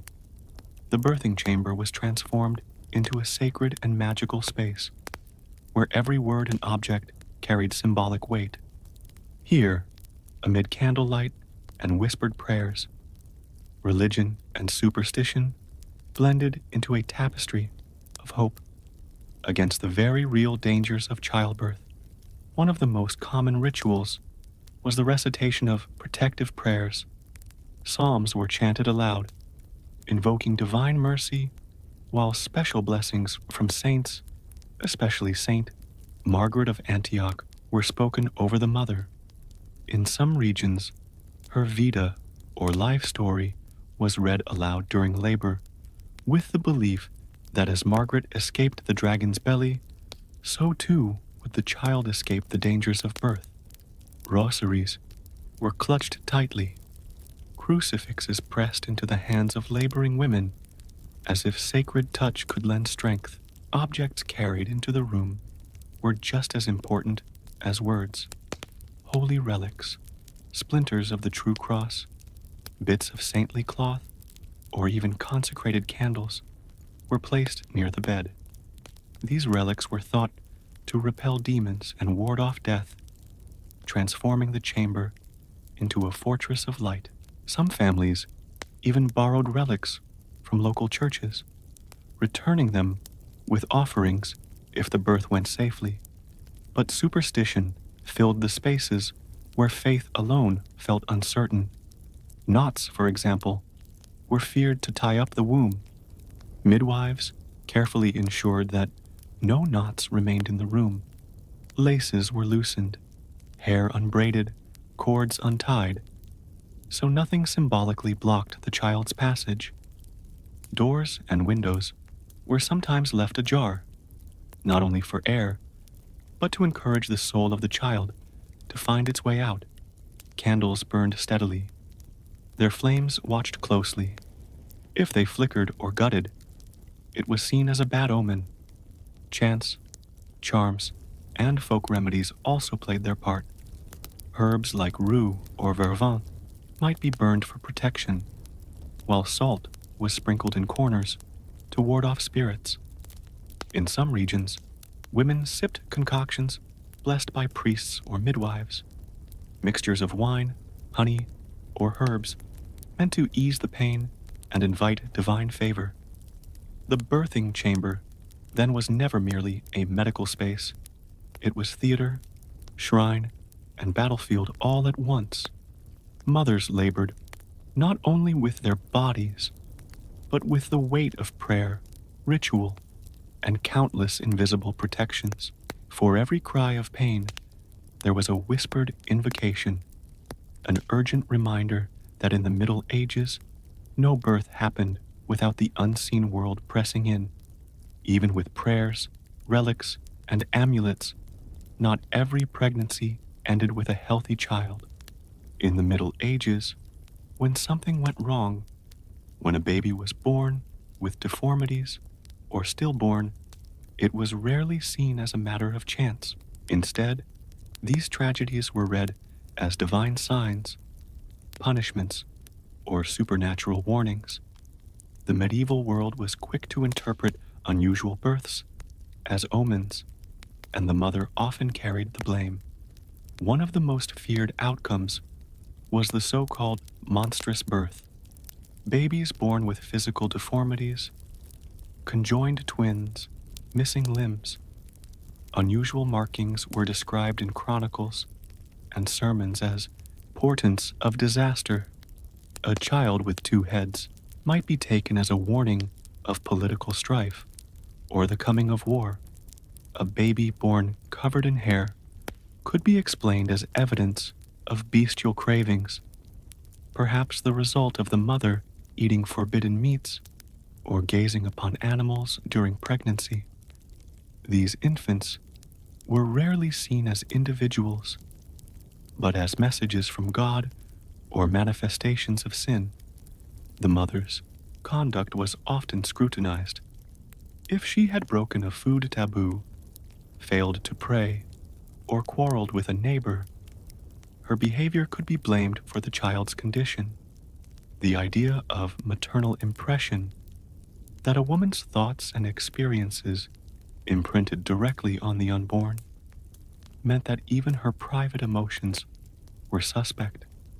A moment of fear, anger, or desire could, it was believed, mark the baby forever. Communities treated such births with a mix of horror and fascination. Some infants were baptized quickly, both to cleanse them of original sin and to prevent their souls from wandering unschwen. Others were displayed as cautionary tales, used by priests to warn congregations of moral decay. Rumors spread fast, and what began as a family tragedy could become a public spectacle tied to prophecies or local scandals. But monstrous births were not always framed as punishments. At times they were seen as cosmic warnings, signs of upheaval or divine displeasure with rulers. Chroniclers eagerly recorded them alongside eclipses, famines, and comets, slotting them into a chain of omens that foretold change. For medieval people, childbirth was never just biology. It was a dialogue with heaven and hell, with every anomaly read as a message. To hold a monstrous child was to hold proof that the world itself was unstable, its order fragile, and its mysteries unfathomable. For the medieval woman, pregnancy was never just a private journey. It was a battlefield of fears, hopes, and rituals in which superstition was both shield and compass. Without modern medicine, the risks of childbirth loomed large. Maternal death was common. Infants often did not survive, and explanations for these tragedies were sought in the realms of heaven, magic, and fate. Superstition, then, was not simply ignorance. It was a survival strategy. Every stage of pregnancy came wrapped in rules. Avoid lunar eclipses. Do not tie knots. Do not gaze upon frightening things. Pray to Saint Margaret. Carry an amulet of jet or iron. Eat carefully, lest a careless meal imprint deformity upon the child. These were not random oddities, but a collective attempt to create order in a world where so much felt uncontrollable. Each belief, no matter how strange to modernize, gave women a sense of agency, however fragile. Superstition also created community. Birth was rarely a solitary experience. Families, neighbors, and midwives joined forces in protecting mother and child. The birthing chamber was filled with whispered prayers, protective objects, and watchful companions. Even men, though excluded from the room itself, played their part by fetching relics, commissioning charms, or standing vigil outside. The web of customs gave everyone a role in safeguarding life, turning childbirth into a collective drama rather than an isolated event. And yet, these beliefs also weighed heavily. Women bore not only the physical burden of pregnancy, but also the moral responsibility for the outcome. A miscarriage or deformity could be blamed on her cravings, her anger, her neglect of ritual. What we might call bad luck, medieval communities often saw as fault. In this way, superstition could both protect and condemn, offering comfort while demanding perfection. Still, it is important to see these practices not merely as fear-driven, but as profoundly human. They were the tools available to people navigating uncertainty. Where doctors lacked answers, faith and folklore stepped in. Amulets, prayers, and tabas were not guarantees of safety, but they gave women something to hold onto in moments of danger and pain. In the end, medieval pregnancy was lived at the intersection of biology and belief. The womb was imagined as a fragile vessel, besieged by demons, eclipses, and envy, but defended by saints, relics, and charms. Superstition was not madness. It was meaning carved out of fear, stitched into ritual, and passed down as the wisdom of survival. In medieval Europe, childbirth was not just a private family event. It was a spiritual crisis. To bring life into the world was both miraculous and perilous, but it also left the mother marked by blood, pain, and the ever-present fear of death. The church responded with a ritual known as churching, a ceremony designed to welcome women back into religious and communal life after they had given birth. At first glance, it might appear to be a simple blessing of thanksgiving for a safe delivery.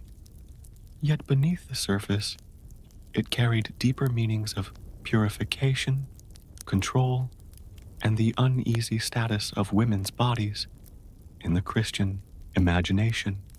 For the 6 weeks following childbirth, women were often regarded as set apart. Their laboring bodies had shed blood, a substance long associated with both life and defilement. This belief, inherited partly from biblical laws in Leviticus, meant that until they underwent a formal rite, mothers were discouraged or sometimes outright barred from participating in sacraments, entering holy spaces, or fully resuming their role in the parish community. To many, the mother was not only physically weakened, but spiritually unclean. Churching was the answer to this tension, typically performed about 40 days after birth. It marked the symbolic transition from exclusion to reintegration. The woman would wait at the threshold of the church, a liminal space that embodied her temporary separation. There the priest would greet her, sprinkle her with holy water, and lead her back into the nave, often with her head veiled in humility. She then received a blessing of thanksgiving at the altar, asking for renewed health, protection, and fertility. In some cases, offerings were made, candles, coins, or gifts of food, to seal the ritual with gratitude. Yet, even as it restored women to the community, the rite underscored suspicion. Churching implied that childbirth left behind a spiritual stain, one that required ritual cleansing, before a woman could again be deemed worthy of worship alongside her neighbors. It was both honor and reminder: honor for surviving the dangerous passage of childbirth, and reminder that her body was a site of vulnerability and pollution. Thus, the churching of women reveals the paradox of medieval motherhood, celebrated as life-givers, yet simultaneously treated with caution, regulation, and ritual boundaries. It was not just a blessing, but a statement about how society viewed women, their bodies, and their place in the sacred order. The medieval ritual of churching did not emerge in isolation. Its logic reached deep into biblical tradition, especially the purification laws of the Old Testament. In the book of Leviticus, a woman who gave birth was declared ritually unclean. For a son, she was excluded from the temple for 40 days. For a daughter, 80. During this period, she was forbidden from touching holy things or entering sacred spaces until she presented herself for purification, offering a lamb or dove as sacrifice. Medieval Christians inherited this framework, blending it with their own theology to create a ceremony that echoed these ancient laws while adapting them to Christian practice. Symbolism draped every element of the church in rite. The number 40 itself carried powerful meaning. Just as Moses spent 40 days on Mount Sinai and Christ fasted for 40 days in the wilderness, so too did the postpartum mother wait 40 days before her ritual return. It was a period of trial, liminality, and preparation for renewal. The 40-day wait emphasized that her body and spirit needed cleansing before she could rejoin the spiritual community. The most potent biblical model, however, came from the Virgin Mary. According to the Gospel of Luke, Mary herself submitted to purification 40 days after Jesus' birth, presenting him at the temple in Jerusalem. If even the Mother of God humbled herself to ritual cleansing, then ordinary women could hardly object. This story gave church both authority and sacred precedent, though it also reinforced the idea that even holy motherhood carried ritual impurity. At its heart, churching symbolized a tension between gratitude and suspicion. The prayers spoken over the woman were framed as thanksgiving for her survival and the safe birth of her child.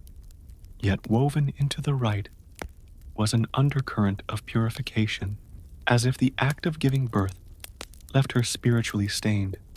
Blood, sweat, and pain, so essential to life, were interpreted as pollutants to be ritually cleansed before she was welcome again at the altar. Thus, biblical roots gave churching a double edge. On one hand, a recognition of the dangers and sacrifices of motherhood. On the other, a continuation of the ancient idea that women's bodies carried inherent spiritual risk. By grounding the ritual in Scripture, the Church ensured its authority while wrapping the messy reality of childbirth in the language of purity and divine order. While ideas about purity and symbolism gave churching its weight, the ritual itself was grounded in highly choreographed actions. The ceremony typically took place around 40 days after childbirth, though in practice the timing could vary depending on the health of the mother, the customs of the parish, and local interpretations of canon law. What mattered most was the public act of transition, from seclusion and impurity to blessing and reintegration. The rite usually began outside the church. The mother would wait at the threshold, often veiled or modestly dressed, a visible sign of her humility and temporary separation.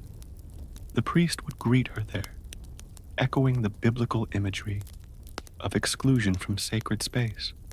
Sometimes he sprinkled her with holy water, a gesture both purifying and welcoming, before leading her inside.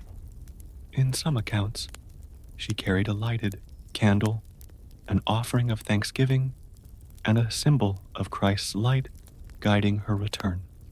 Once inside, the priest escorted her to the altar. She might kneel or prostrate herself while prayers were spoken over her.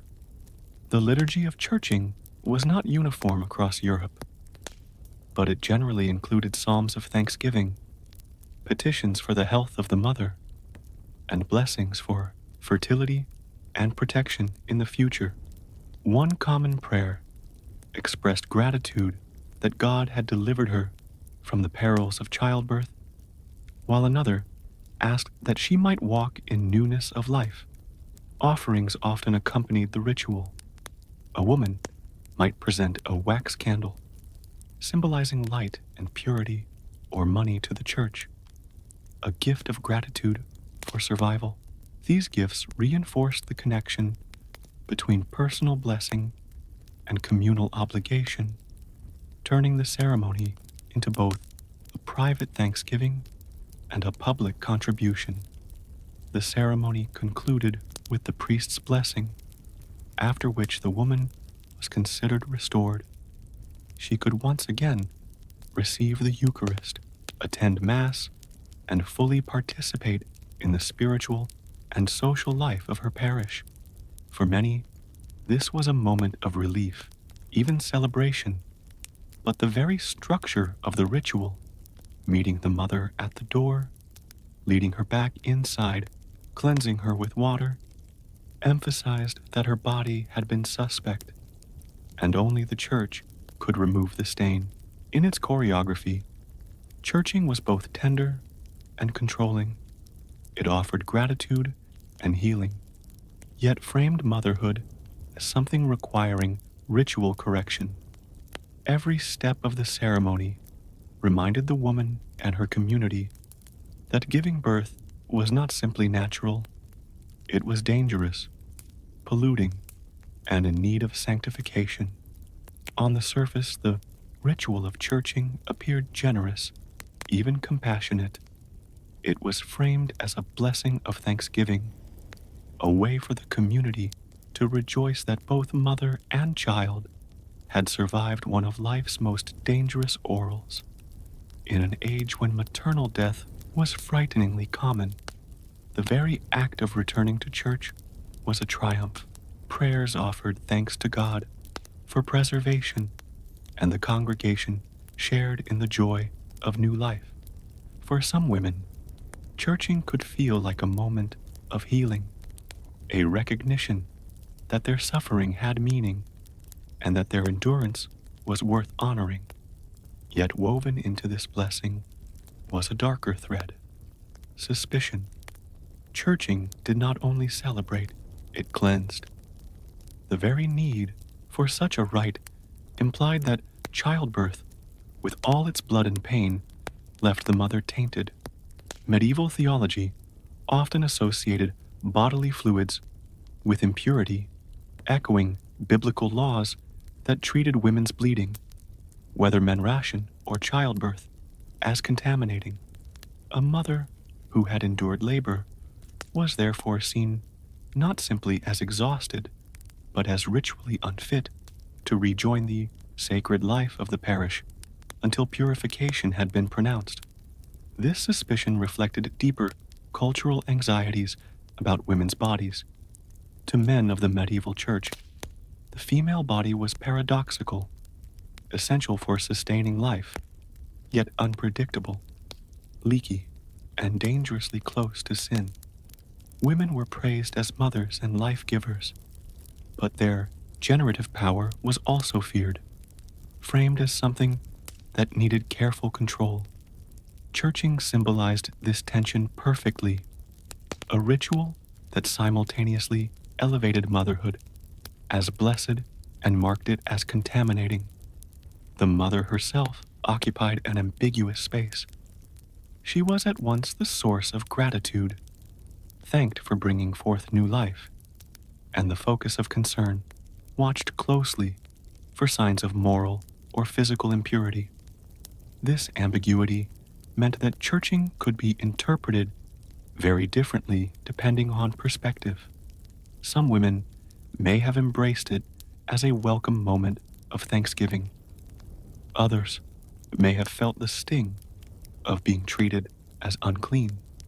Ultimately, the rite balanced celebration with regulation. It gave thanks for survival, but reminded everyone present that women's bodies, while necessary, were spiritually risky. In this way, churching revealed not just how medieval Europe honored motherhood, but also how it kept it under suspicion, bound by ritual to ensure control over the mysteries of life and birth.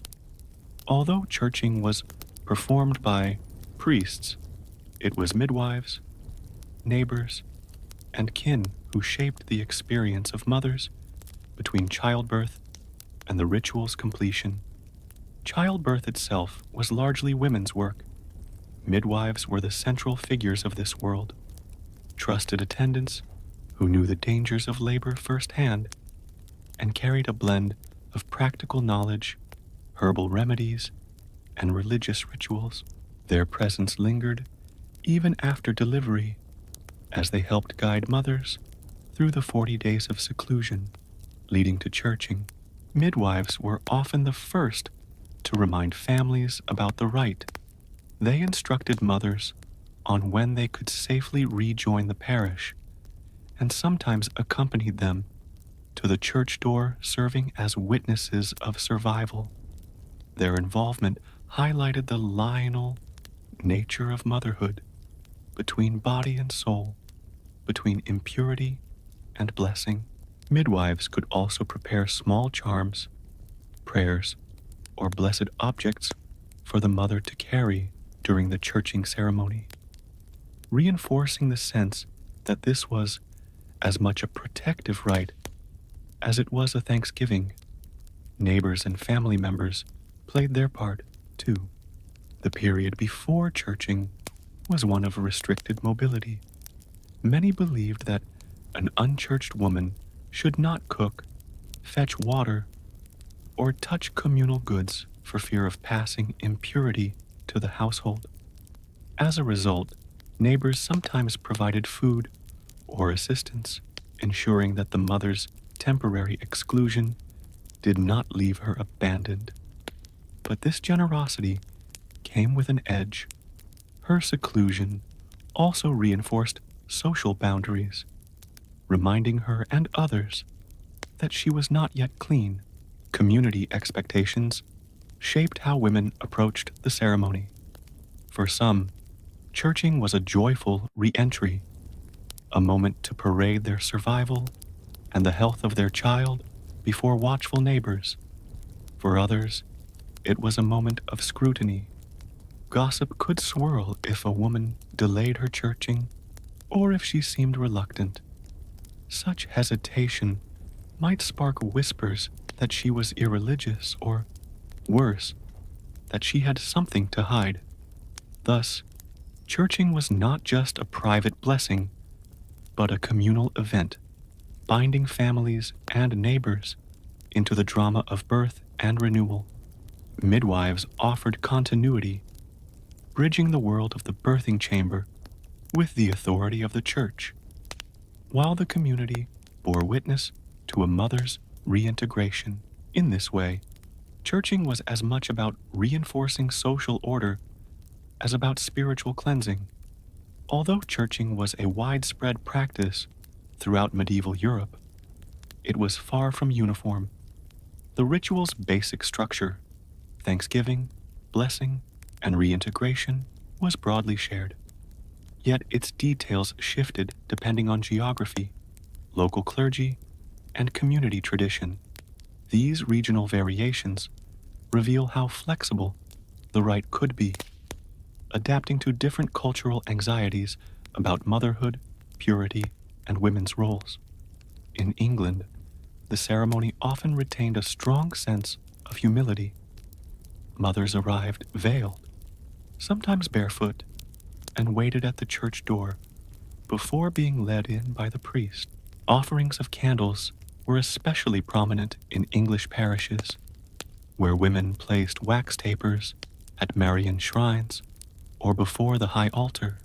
This reinforced a link between the new mother and the Virgin Mary, creating a model of obedience and piety.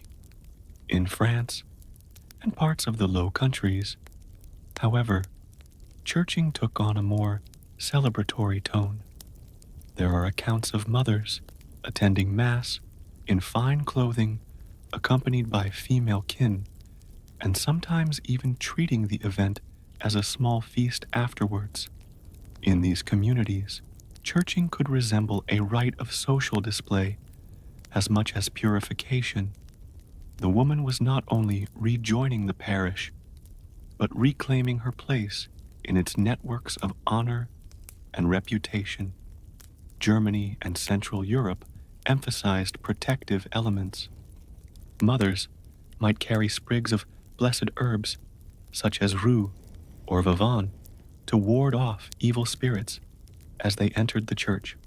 In some regions, the priest's prayers explicitly asked for protection against witches and demons, reflecting local fears that women and their newborns were especially vulnerable to malefic forces during this transitional period.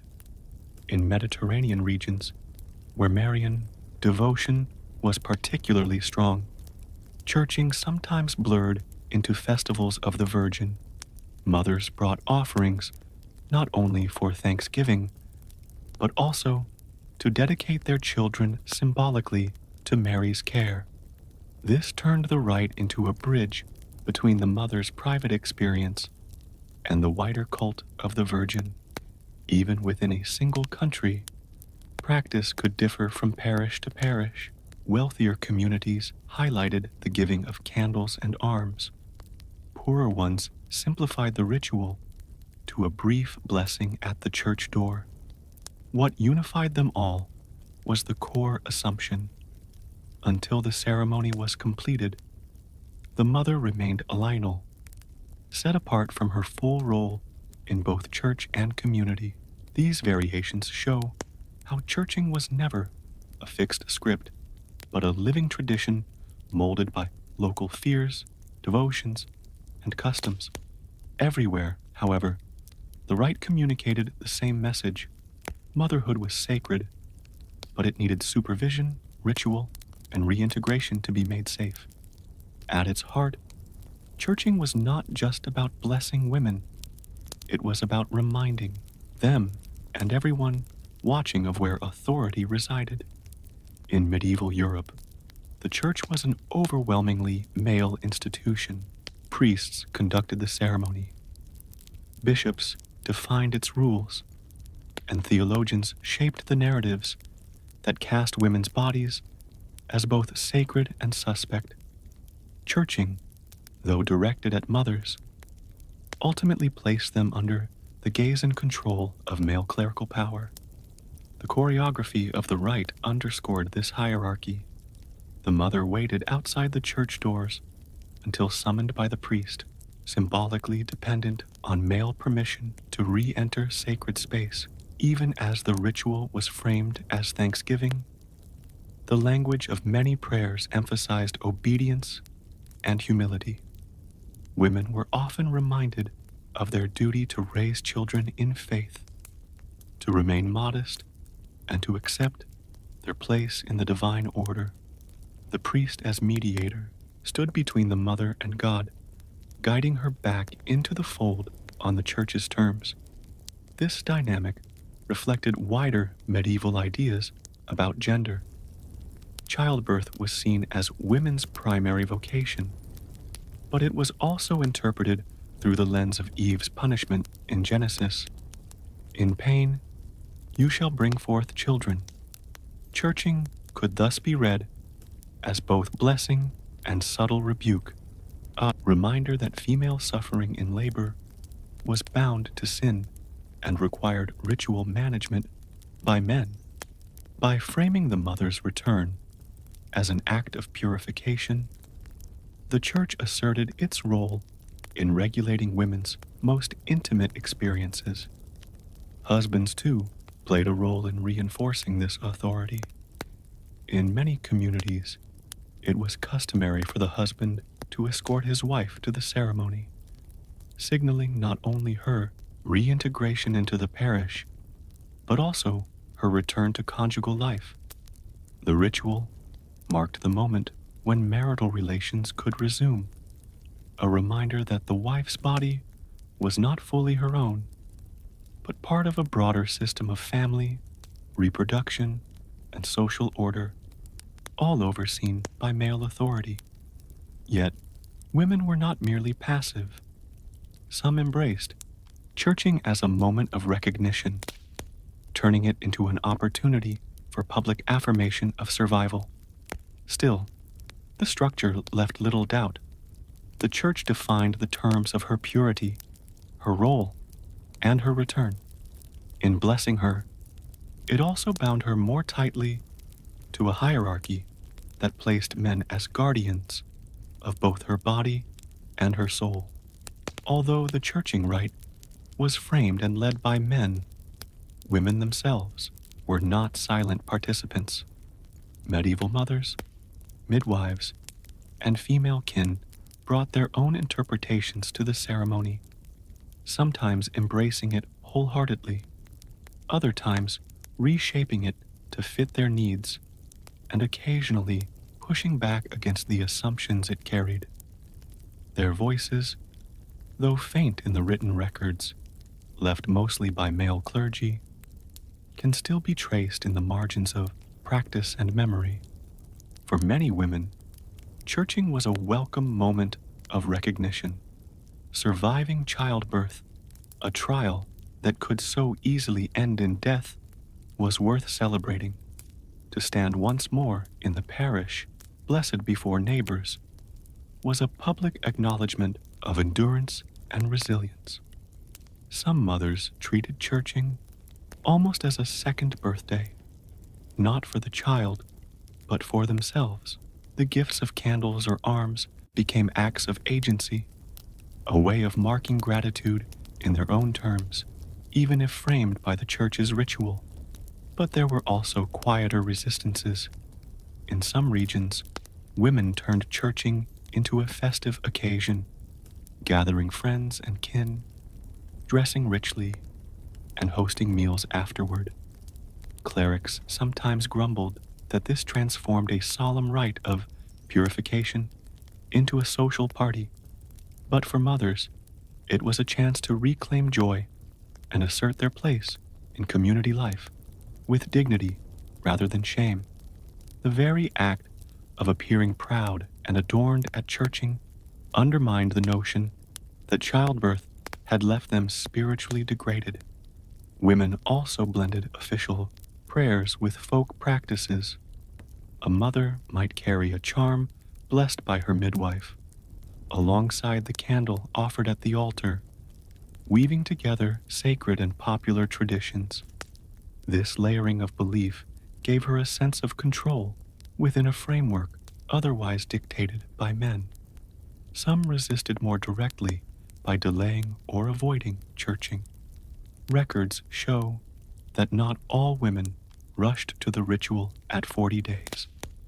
Few postponed it until they felt strong, while others ignored it altogether, especially in rural areas where clerical oversight was weaker. Though this could provoke gossip or disapproval, it demonstrates that women were not universally bound by the right's expectations. Through these actions, medieval women transformed churching into more than just purification. They turned it into a stage where survival could be honored, where community could gather, and where female voices, though muted, found subtle ways to shape the meaning of their return.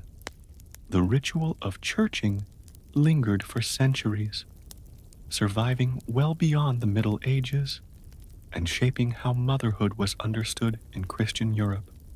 Even after medieval fears of blood and impurity began to fade, the custom remained embedded in parish life as both blessing and expectation. Its endurance reveals how deeply the Church's views on women, purity, and control had sunk into the fabric of society. For some, the rite was remembered as comforting. Women in later centuries often spoke of it as a joyful thanksgiving, a chance to publicly mark survival and to rejoin communal life after weeks of seclusion. In Catholic countries, churching was sometimes renamed or softened, framed as a maternal blessing rather than a purification, highlighting the gratitude rather than the suspicion. Yet, the shadow of its origins never fully disappeared. The Reformation, too, wrestled with the rite. Protestant reformers criticized it as superstition, seeing echoes of Jewish law or medieval excess. Some communities abandoned it entirely, while others reshaped it into a prayer service of thanksgiving, stripped of purification language. Still, in both Catholic and Protestant lands, the idea that mothers required ritual acknowledgement after birth persisted, showing how difficult it was to separate tradition from theology. The legacy of churching also speaks to the larger question of how societies balance honor and control. On the one hand, it celebrated mothers, giving them a public moment of recognition, rare in a world where most women's labor went unseen. On the other hand, it bound them tightly within a system that defined their bodies as dangerous, their sexuality as suspect, and their return to community as something that required clerical permission. By the modern era, churching had largely faded, though traces survive in certain blessing rituals still performed in parts of Europe and Latin America. Today, historians look back on it not only as a curiosity of medieval ritual, but as a window into the paradox of Christian motherhood, revered as sacred yet burdened with suspicion, celebrated for life-giving power, yet subjected to control. The churching of women was never just about mothers kneeling in church. It was about how a society understood gender, purity, and power. Its echoes remind us that rituals can both heal and bind, offering comfort while quietly reinforcing the structures of authority that define who belongs and on what terms.